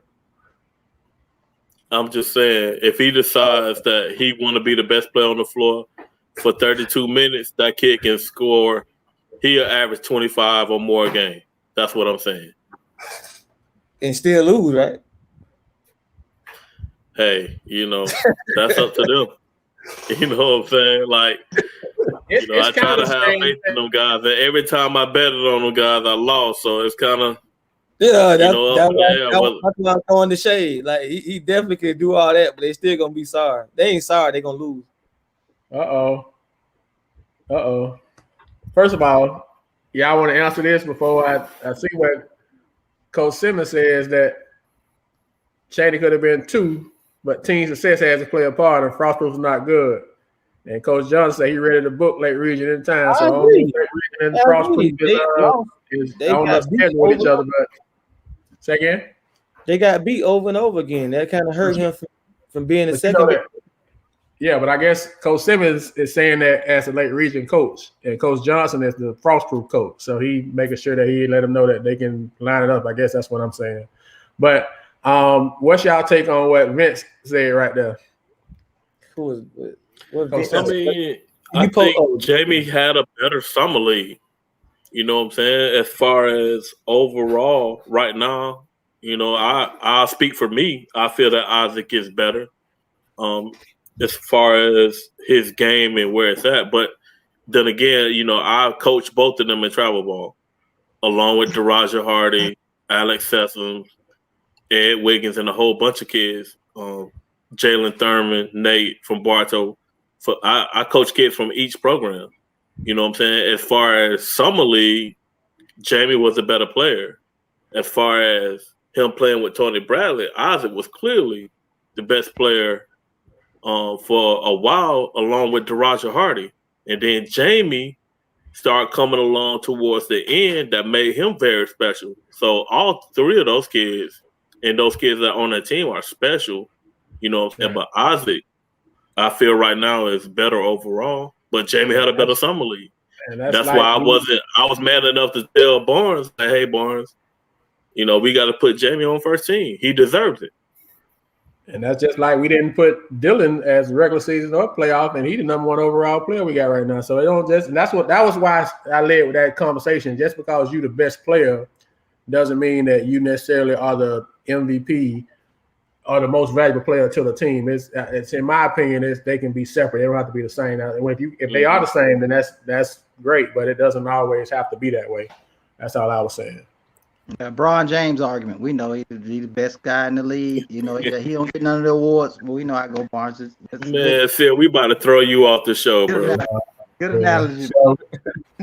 So that's our top 10. Jordan didn't win Summer League every year. Jordan didn't win Summer League. I mean, not Summer League. Jordan didn't win MVP every year. He was clearly the best player in the league. Every year he was in there. Look at what Coach Jones from Oasis said. He got the doubleheader for the headline of the start of the season though. Man, listen. Well, cause he'll y'all see y'all king guys, man. That's why we can't have the objective conversations, man, because they go left. They go left every time, man. I'm very objective. What are you talking about, Barnes? Come on, man. No, I'm just saying, Coach Wilcox saying you know what you're talking about because you done start talking about LeBron, and you know he's a LeBron guy too. So anybody, you know, if you get 2-3 LeBron guys in the room together, it's a you know. But anywho. So now we're gonna do the end of the summer top 5 teams. We're only doing 5 because my co-hosts, that's how they roll. They said we ain't finna be hyping up some of y'all records. No.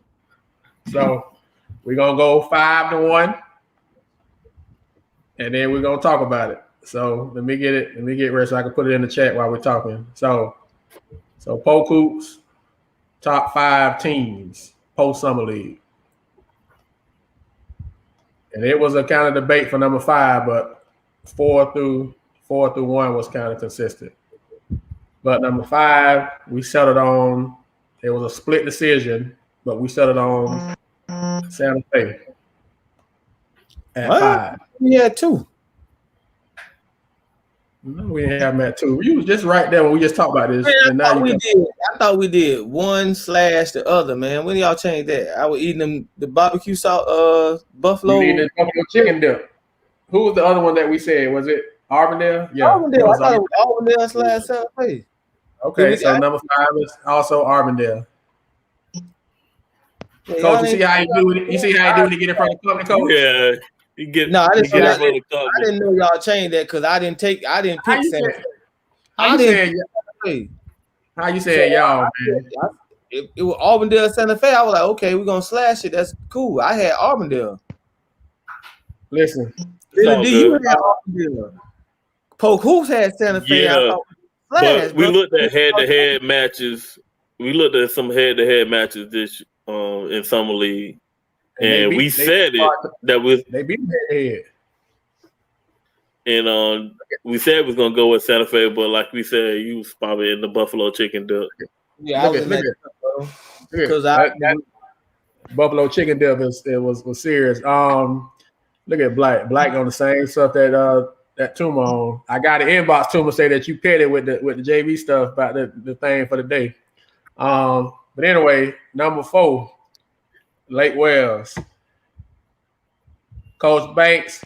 Shout out to Coach Banks, man. Coach Banks walked up to me, said, "What's up?" to me. We chopped it up. Coach Banks said he got a bad rap on the show, man. He ain't that guy. So I want to publicly get on here and say, man, Coach Banks, good dude. And all the stuff that we were saying, man, you're A1 dude now. So yeah. But we just want to make sure that we don't get into oh boy. We don't want to make sure we just don't be wanting no smoke with nobody. Man, everybody be having the game face on. Folks be looking like they don't be want to be bothered. So we just try to, be in everybody's in everybody's comfort zone. So if you one of them people that look like, and Coach, I just realized that's just how you look. You just have your game face on. You just real about yours. So shout out to Coach Banks. Lake Wells in at number 4. Just wanted to make sure I said that. All right. Number 3, Lakeland. Come on, Bill. Get off me now. You've been on me the whole show. Number 2, Winter Haven.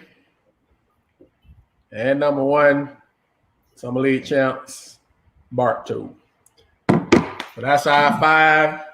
I know we'll probably take some heat. We won't take heat because we got Bartow 1. So as long as Bartow number 1, they don't really care about nothing else. So Bartow 1. We can't take no heat off this list. We Winter Haven 2.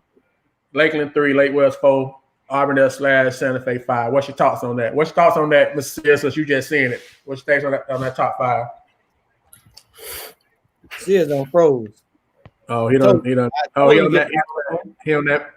Android. Yeah, told him to get an iPhone, man. You don't want to do it. So that's our 5, man. Yeah, Bartow, man, you got to knock them off in order to, take them reins at the top. I think Winter Haven and Lakeland, that can easily get flipped. It's according to who had the best day. But that's really, really close. I don't really think it's a 2 and 3. I think both of them are neck and neck. You know what I'm saying? They can easily be number 1 also. And the season will sort itself out. I think what Coach Banks did in summer, what Coach Banks did this summer with Lake was only losing 1 game and beating some pretty good programs. They deserving of they deserving of that number 4 ranking. Hopefully it just carries over to the season and they're consistently playing and being good. And then at number 5, we had Santa Fe, we have Auburndale. It easily can be some other teams up there too. I expect that to change. See his phone on froze again? Oh, he moved. There you go. They told me he got that cricket. Man, Trust boy got a cricket phone. Oh man! But the first 3 though can easily either one of those teams can be number 1.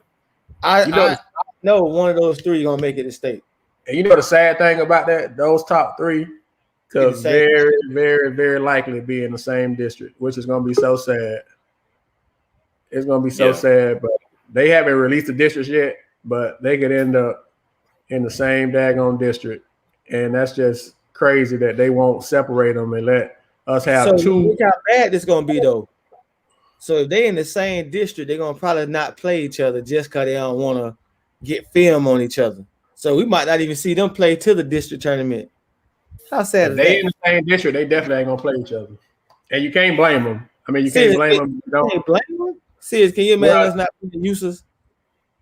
Listen what I'm saying, boss. Listen what I'm saying. You can't blame. Listen to me now. Before you run out. I want to hear you say it, dog. You can't in today's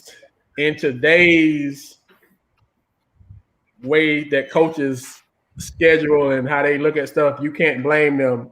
Back in the day, you lined it up. Back in the day when I played, we lined it up. When I coached, we lined it up. That's just what you did. That's not the culture. That's not the environment. That's not the current culture and atmosphere. They don't play each other. It's a strategy thing. We don't want to see. That's just. I know you don't like it. I know you don't agree with it. Neither do I. But that's just what it is. Come on now. We just saw it last year. If they don't make you play, they don't play. The only way you play is if the district or the state say you got to play. If they give you the option, we just saw it last year. Yeah, I know we saw it. What happened to the Duke North Carolina rivalry in high school basketball, man? Packing the house out. What happened to all that, man? It's a joke. Let me be the one to say it, bro. It's just a joke amongst the programs to not want to play each other 2 times. You're in the same district, and your strength of schedule be good. It's a joke. It's just a joke. A revenue for your program, the culture of basketball. I mean, I just don't agree with it, man. They should be playing each other twice, man. You know what a good reason, a big reason why they don't do it. I mean, we gonna get on here and we gonna just make it because we gonna talk about it. So once you talk about it, folks can't run from it. But with these rankings and these seedings, people don't want to lose no ranking, so they are gonna be strategic with how they schedule people because they don't want to get a low seed because of. I mean, they go and this is the thing: you get points for the strength of schedule because you play them, but you lose points if you're going to lose to them. So it's like you fighting a two-edged sword. And that's the thought process, whether it's right or wrong. That's the thought process for a lot of these coaches. So when they do it, Barnes, if they go out of so instead of them playing like the rival school or they want to get the film with it, are they going out and getting like Wakava or something, or whatever one of the private schools down? Are they getting a Powerhouse Olympia or something that they're replacing them with, so they're getting the points for the loss out of district and they're playing a tough team, or are they scheduling a cupcake team and they get the win for that? Like what's the strategy behind it? So they say we don't play the team in the county, so we schedule somebody from Hillsboro or Pinellas or something that's a guaranteed win, or they'll play a tough team from another district. Now, I will say, Sir, Woodside and Hen at Lakeland usually do a pretty good job as far as scheduling goes. They don't, go out and just schedule cupcakes for win. I will say that about both of them. I think it's a lot that goes in to playing each other, especially with the 3 transfers. The little drama that's surrounding that. That playoff atmosphere that you just had. My thing is, I think they're going to play in the playoffs. And whoever has that home game is going to end up winning that game. That's my personal opinion as far as that goes. But as far as them scheduling, Mike, they usually put together a pretty good schedule, both of them. But everybody in the county want to see that game. They should schedule that game in play. I mean, you know what I'm saying? Everybody in the county want to see that. Historically speaking, the last 2 years, we'll say last 2-3 years, Santa Fe plays a tough schedule. Bartow plays a tough schedule. Lakeland plays a tough. They don't mind scheduling people. Winter Haven schedules people. So it's not a thing in the past with those people like not scheduling people.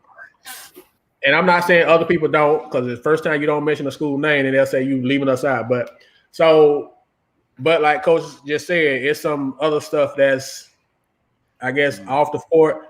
But I have confidence that both Coach Woodside and Coach Hen, the way they run their programs, they'll be able to control the kids to the point where they can go out there and play. But I understand if they don't play.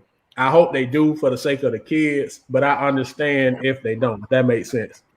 I understand it, but I respect the drama, but it's only gonna be social media drama. The kids ain't gonna have drama. The kids gonna line up and play just like they just did in the summer league.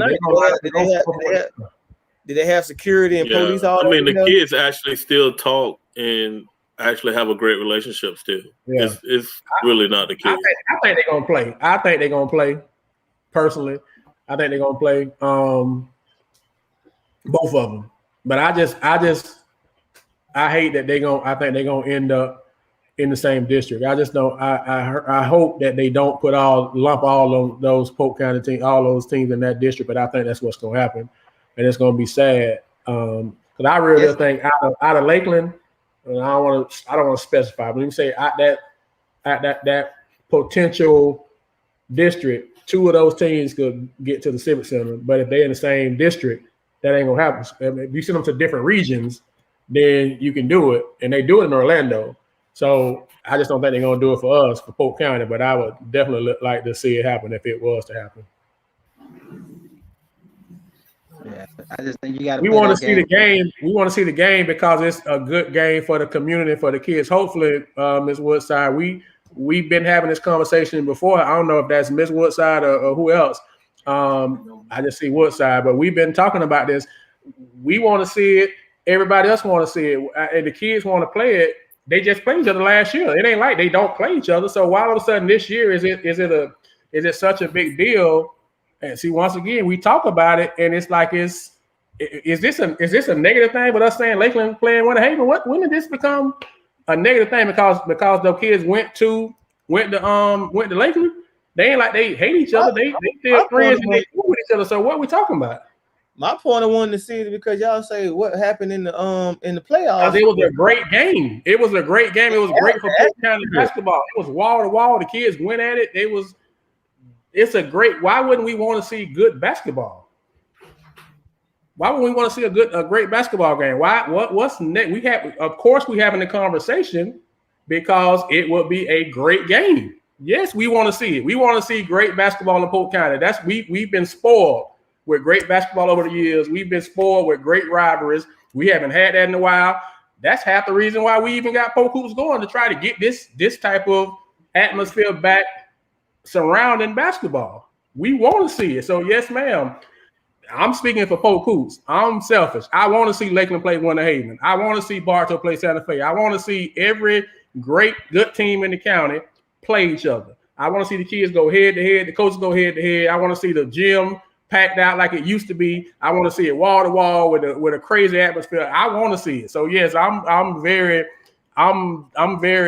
selfish with saying that. That's Coach Barnes, Polk Hoops, Dr. Barnes, whoever you want to say it, Corey Barnes, whatever name you want to put on it. Yes, I do want to see it. And I've told Coach Woodside that.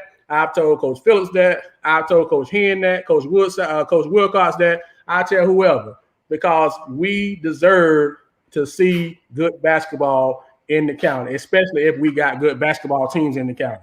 And that's me. I'm off my soapbox. Y'all can jump back on it, but I mean, it's great basketball. Why wouldn't we want to see great basketball? Two great powerhouse teams go at it. It happens everywhere else. Why can't it happen here in Polk County? We can go back in the day. I mean, Lake Wells Kathleen played 4 times in 1 year. Come on, 4. Man. When I played way back in '95, Lake Wells and Bartow played 5 times. They beat us 3 times, but we beat them in the regional final in order to go to state. You know what I'm saying? It's great for the county. It's the game everybody wants to see. You can't ruffle that game. It's great for the county. But see, that's what happened to Polk County basketball, and that's why you don't get the same energy from it. Plus, you got a bunch of the old school teams that ain't good anymore. But it just I don't get it, and maybe because I'm coming from where you played, like I'm 95, like you said, Billy D, where you had to play you played them rival schools. Mm-hmm. Home and away game. You played them unless you was like separate out the district. Like Leesburg was a 6A or 5A, and we were 3A. Then we played them 1 time. Well, you line up Eustis, Tavares, everybody played each other 2 times, and it was good for the culture of the sport. And you pack the house out. Now you go to high school game. Now you ask that question: why are the kids not coming to the games? Why is certain games you got half of the bleachers, the one side of the bleachers pushed back? You don't got good basketball. You don't got the rival games. You barely see those games. So now you going to high school boys basketball games where they pushing one side of the bleachers in.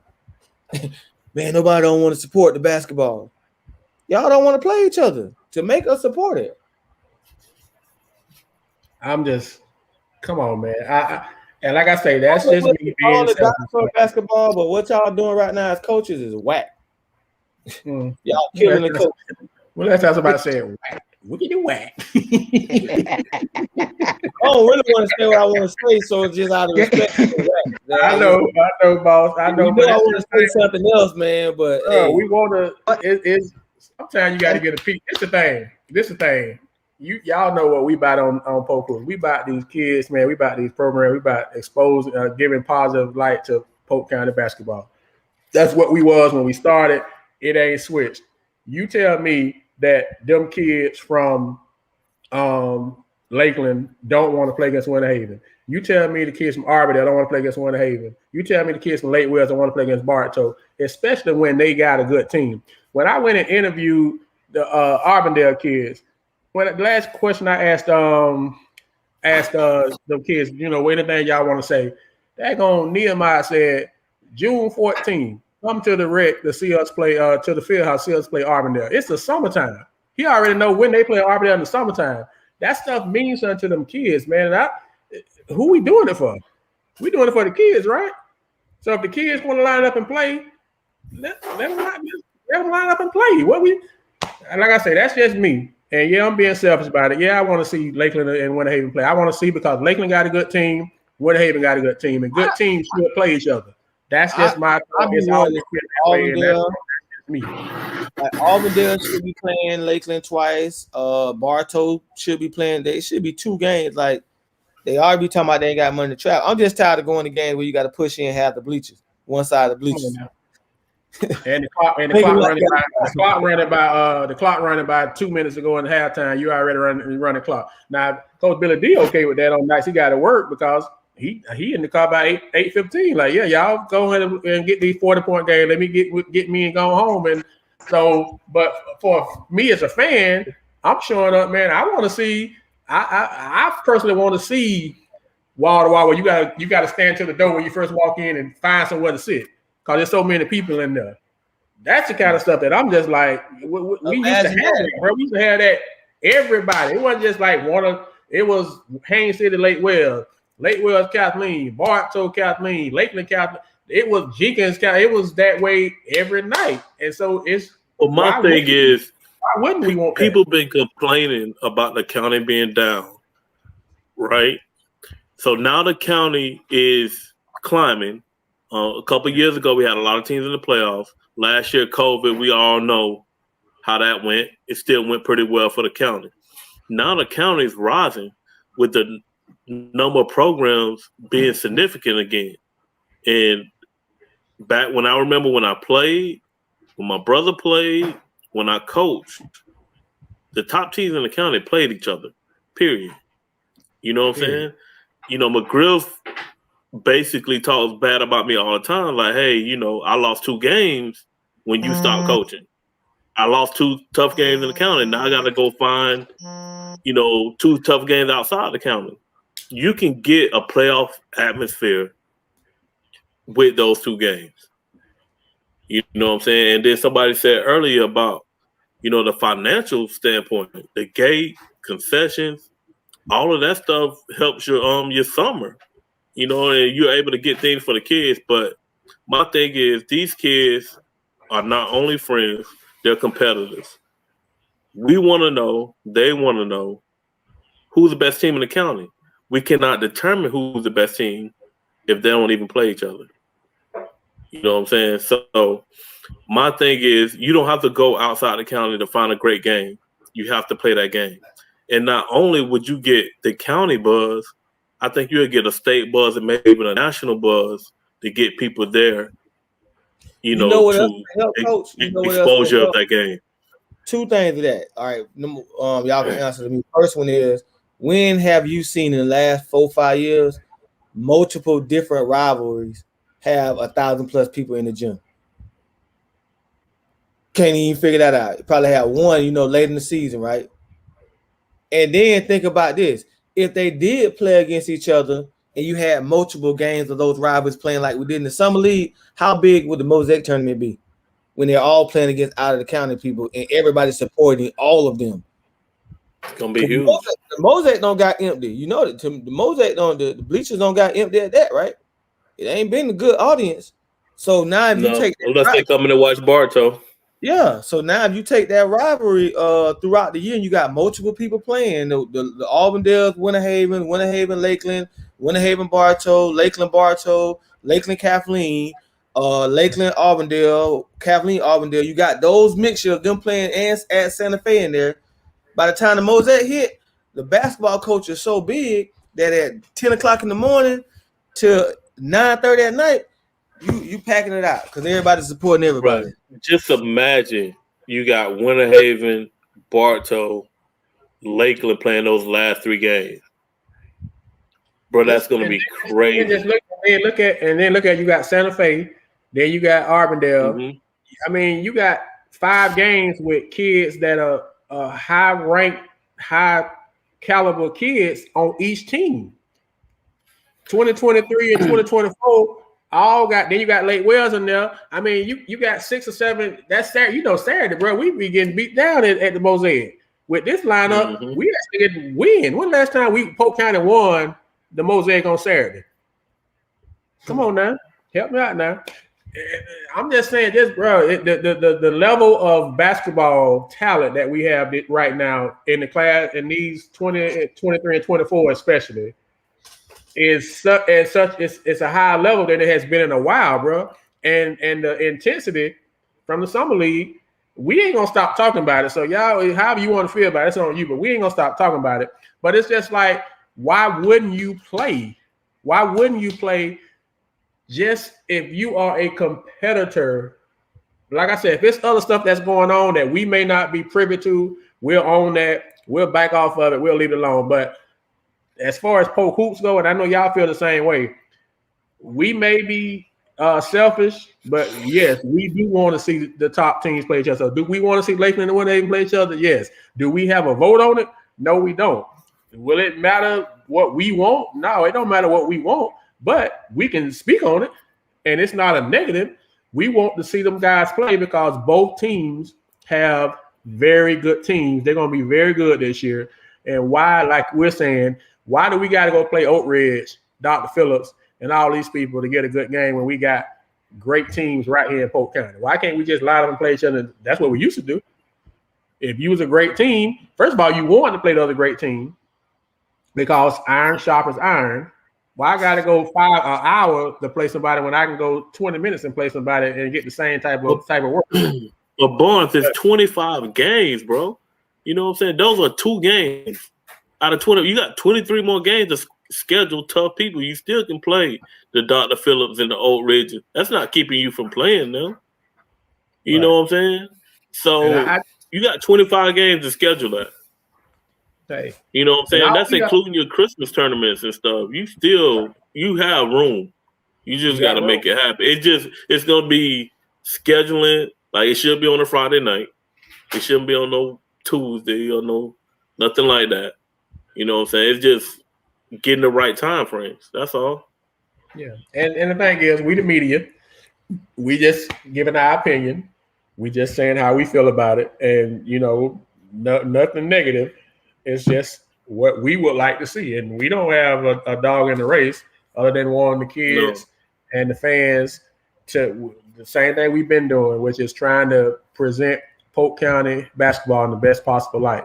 And it's you gonna tell me them 3 teams, let's just be clear. Lakeland, Winter Haven, and Bartow are gonna be 3 of the top 10 teams in the state in whatever class that they in. You telling me nobody wouldn't want to see 2 or 3 of the best daggone teams in the state playing each other? Who wouldn't want to see that right here in the county? Who wouldn't want to see that? First of all, who wouldn't want to play in that? You telling me them kids wouldn't get up for, man, we finna play Bartow 2, Winter Haven 3, Lakeland 4. How do you want to do the numbers? We finna play the number 2 team in the state. We number 4, 2, 4. Who wouldn't want to see that? Who wouldn't want to play in that? You see how the atmosphere was when the kids, bro, that was not no summer league game on Wednesday with Lakeland and Winter Haven. That was a regional final game, bro. That was a regional final game in the summertime. When have we gotten a regional final game in the summertime for free at the rec? Hey, not only that, it's the players, how the players are ranked. You getting some of these kids now in the 9th and 10th grade getting Division I offers, and you want the county to know about them. You want the county. You don't want just Polk hoops. You want the whole entire Polk County to know about James Williams, Hardy's. All these kids they deserve. My thing on it is these kids deserve it, bro. They working hard.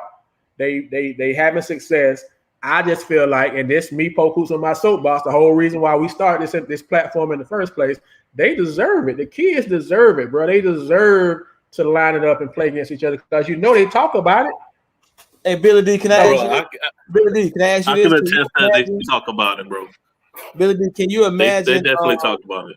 Can you imagine Idell Bill and Miguel Paul and Kevin Foster not playing Dominique Jones and the kids that was on Lake West team and they played them 4 times? Can you imagine they only played the district? Listen, man, we had all those kids playing AAU ball together. So when they played together as a team, but once they got off the court, guess what they was arguing about? You know what I'm saying? Lakewell and Kathleen.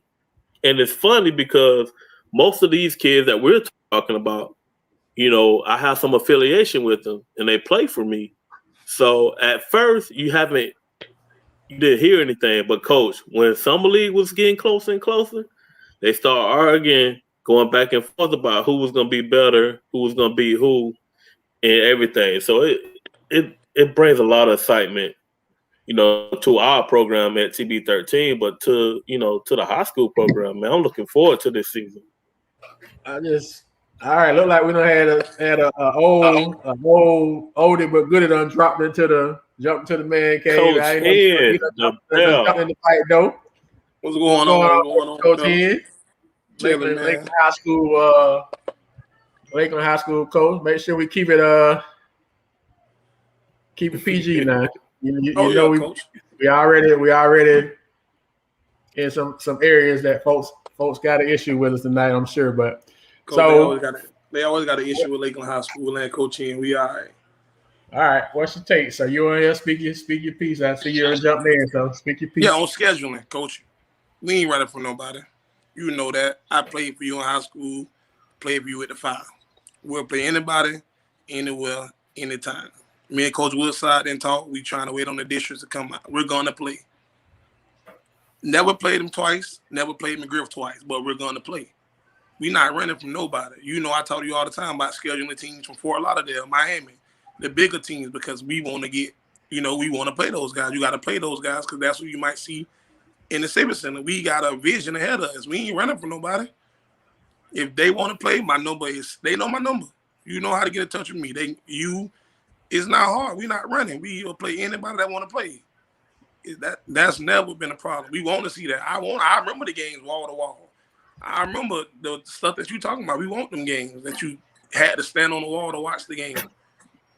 Why would we not want that? Coach, what you just said was giving us the information that we need. You guys are waiting for the district to come out. Y'all are already in communication to make it happen. So that kind of kills a lot of, why they not playing. Of course, they got to be strategic on your end and their end also. So I don't blame you for waiting because those districts are important in the way things line up. So at least we know that you guys are communicating about playing. You just waiting for the districts to come out. Billy D, the same. I've been the coach 2 years. It's my 3rd year head coach. Same 2 years in a row on scheduling. First week from Christmas break, we play Bartow and Winter Haven in the same week. I called to ask for the same games this year. McGriff gave me that Wednesday, and Woodside said just wait for the districts. We ain't changing up now. We gonna play. We want that. You know what I'm saying? We even got Savannah High School from Georgia coming in to our tournament later in January. We're gonna play them. They a good team in Georgia. They coming all the way down. We want to play. It doesn't matter. They call up on and say they want to play. We gonna line it up.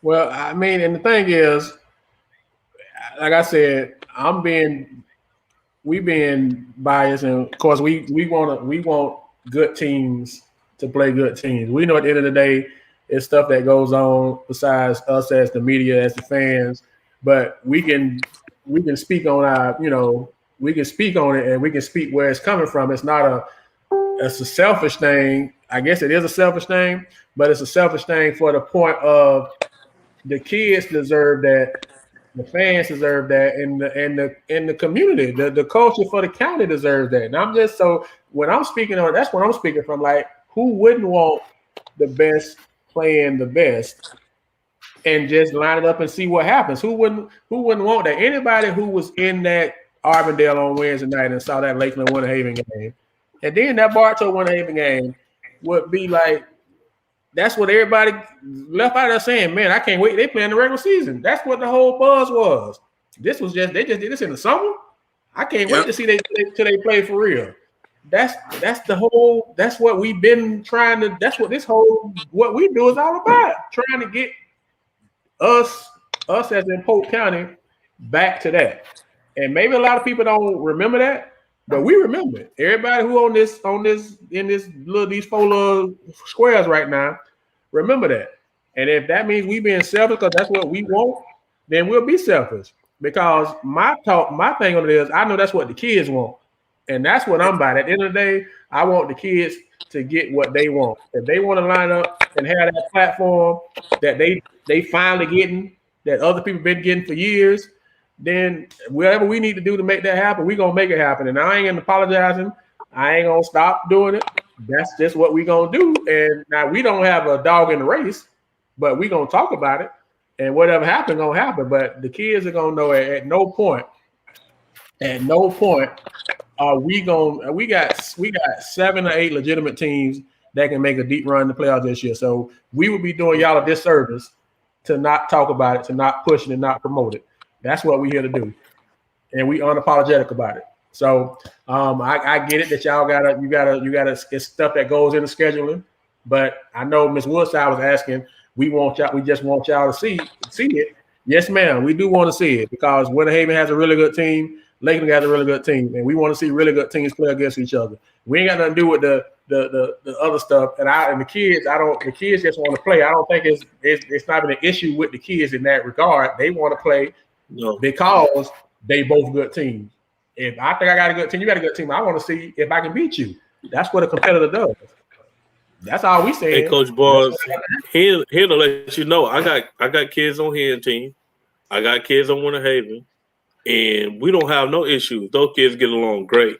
You know what I'm saying? They are natural competitors. Now, when they line up against each other, they finna go to war. And that's what we seen last week as far as Summer League goes. And that's what we want to see. Yes, you know what I'm saying? Those kids are going to be at each other. And that was a great atmosphere. And the thing is, though, those games prepare you to be state champions.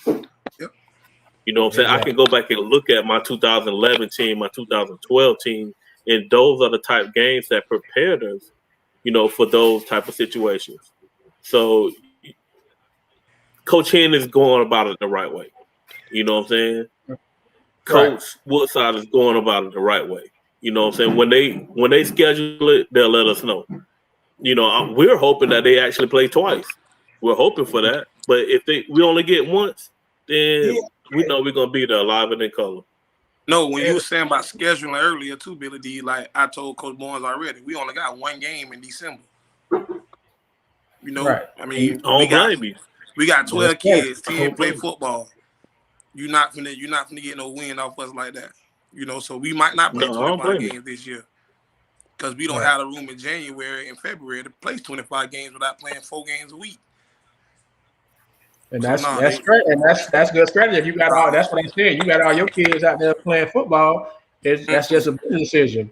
But the thing is, nobody is questioning that you running from people. Nobody's questioning Woodside running from people. Y'all play folks. That ain't never been a thing where Woodside don't line up and play people. Well, you don't line up and play people. McGriff don't line up and play people. Blicker don't line up and play people. But it got to make sense. And like you saying, you ain't been allowed to play nobody in December, and you ain't got but 2 varsity kids. That would be suicide. Yeah, I don't know who would expect you to go out there and play without all your guys. That don't even make no sense. That's just not a good business move. But when you get your kids, then let's run it. So it got to make, like you said, it got to make sense though, because you got to be able to work it into what you already got. So it got to make sense. So we get it. That wasn't the conversation that you scared to schedule people. You know, I know you ain't scared to schedule people.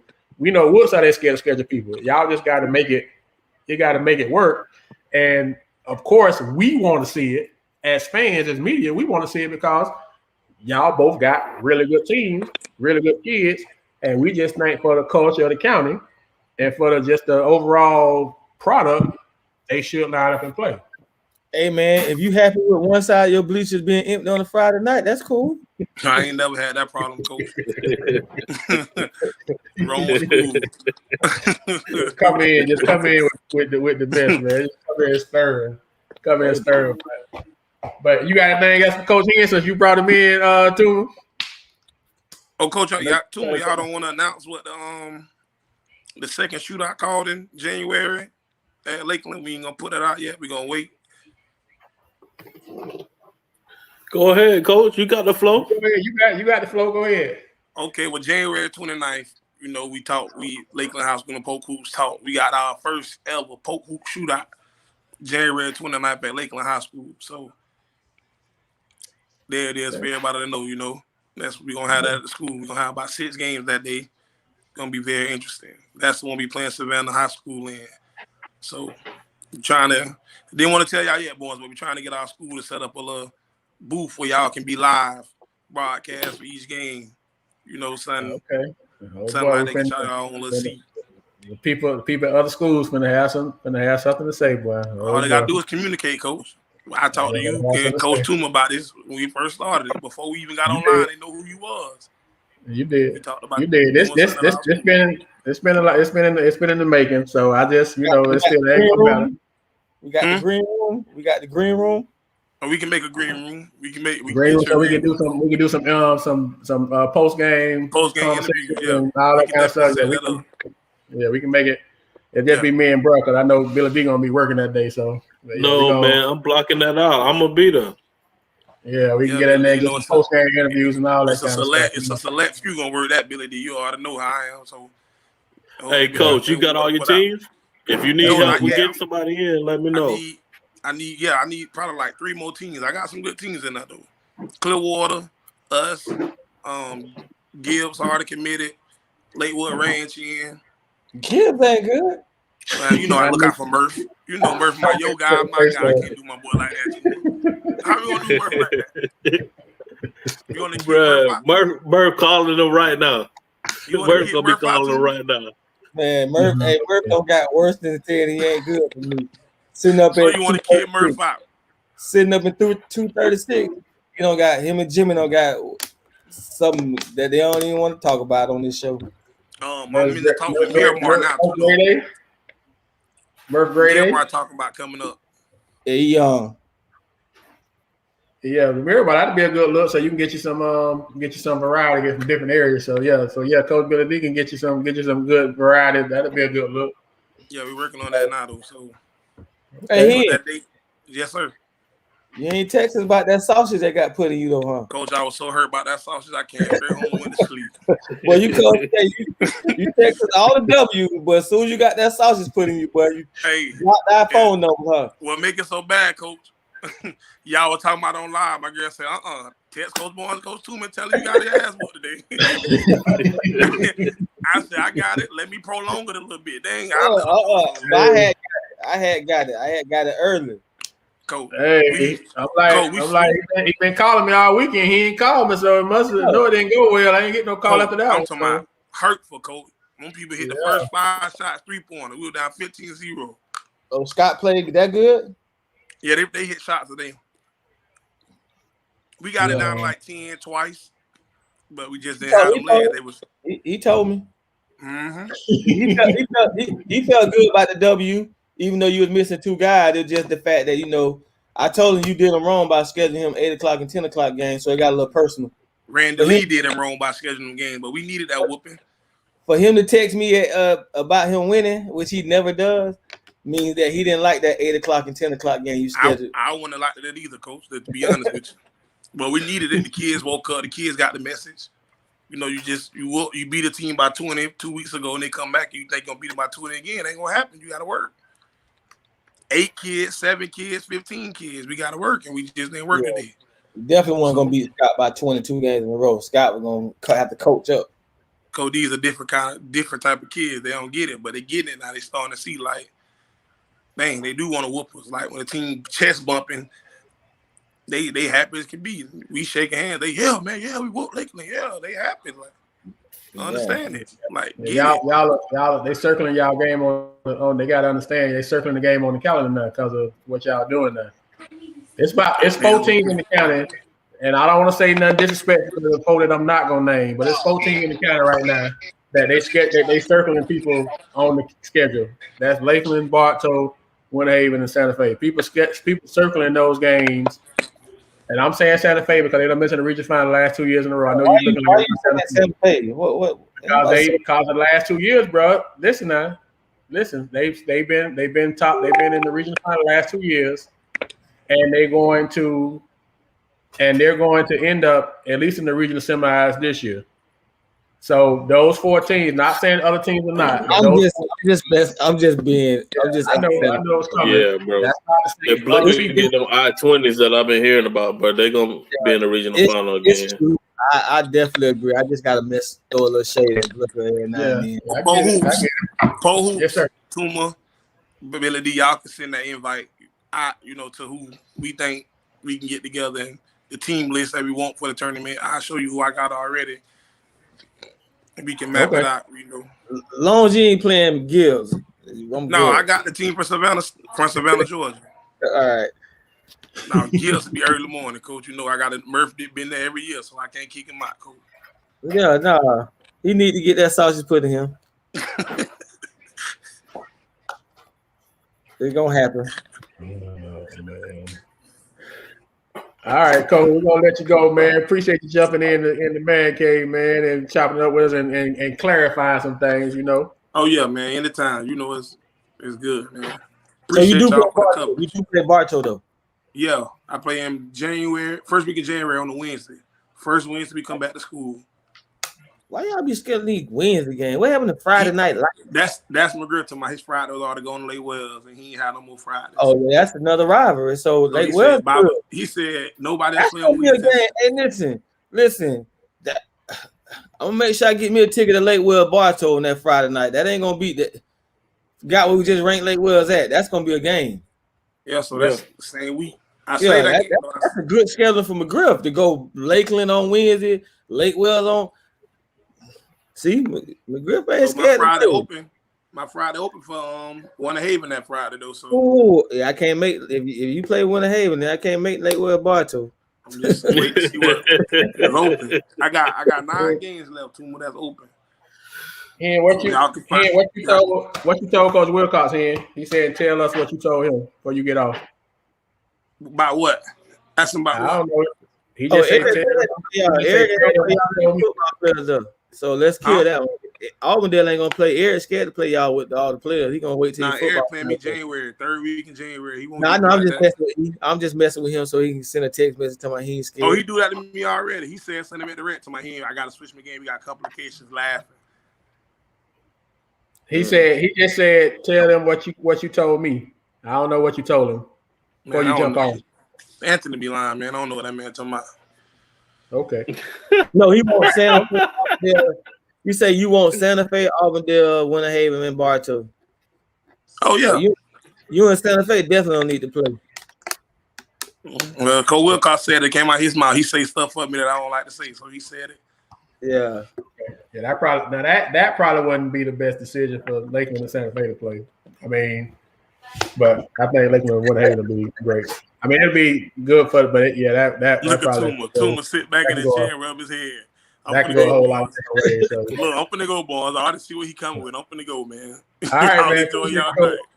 All right, Coach. All right. Yeah, man. Great show, man. All right, hey, yeah, man. I had another topic. We got me texting people now, trying to get people to come. We'll save it for the next time, man. If anybody can make it happen, Billy D, you will. I'm gonna read to y'all something once we jump off here, man. I just got a message that I ain't gonna say it online, but well, let's go. Let's get off so we can talk. At the end of the day, man. At the end of the day, with Polk Coots, bro, y'all know we gonna speak facts. We may not agree, but our whole thing is to Coach Johnson. We don't care nothing about them playing. We just don't think it'll be. It'll be good. They can go. Y'all ain't got the kids shaking hands at the end of the summer league. Y'all ain't even shaking hands at summer league, so clearly it's some tension now. So we just trying to be proactive. You know, you can be proactive. Let's be proactive with situations. So hopefully, it will be good if y'all play, but it just seems like it's some other stuff going on that ain't got nothing to do with basketball. So, but that's just our take on it now. That's just our take. But yeah, man, we gonna keep it real with you, and it ain't gonna always be sexy. It ain't gonna always feel good, but we gonna always be consistent, and we gonna keep it real. And hopefully y'all know that about us. But at the end of the day, we care about the kids, we care about the program, we care about Polk County basketball, and we not gonna apologize for that. We're not gonna apologize for wanting to see the best out of the kids, out of the programs, and if we see something that we don't think is the best, then we're gonna talk about it. You ain't gotta agree with it, but that's just how we gonna roll. That's how we gonna operate. So if we see a kid that we think is a high level kid, and the kid just like when old boy went to when they went and played ball and basketball and wasn't playing football, we talked about it. Folks didn't like that, but it is what it is. You know that if we ain't gonna if it's not us gonna talk about it, who gonna talk about it? And we ain't saying nothing negative. We just we trying to get the best out of these kids, and they didn't have a problem with it. The kids don't have a problem with it at all because they see where we're coming from with it. So anyway, what the song the Jasmine Sullivan said something about pick up your feelings or something like that. She got a song out. Sometimes you just got to pick up your feelings, and like my boy Rank said last year. Sometimes you got to what the song he said, put your pride to the side. Sometimes you just got to put your pride to the side, man, and just realize that where we coming from is a good place. But Anyway, great show today, man. We'll post all these Polk Hoops lists tomorrow on the page, and so we'll probably get a whole lot of more people be upset about some stuff once they see it in print. That one that didn't, listen tonight. But appreciate y'all rocking with us, man. We're gonna be off the show next week, man. Next week is the 4th of July, so we're gonna take the week off. Let everybody enjoy Independence Day, enjoy the holiday. We'll be back the week after that. So y'all be safe, man, and appreciate y'all rocking with us as always. Until next time. Polk Hoops out. Y'all be easy. Be safe out there, man.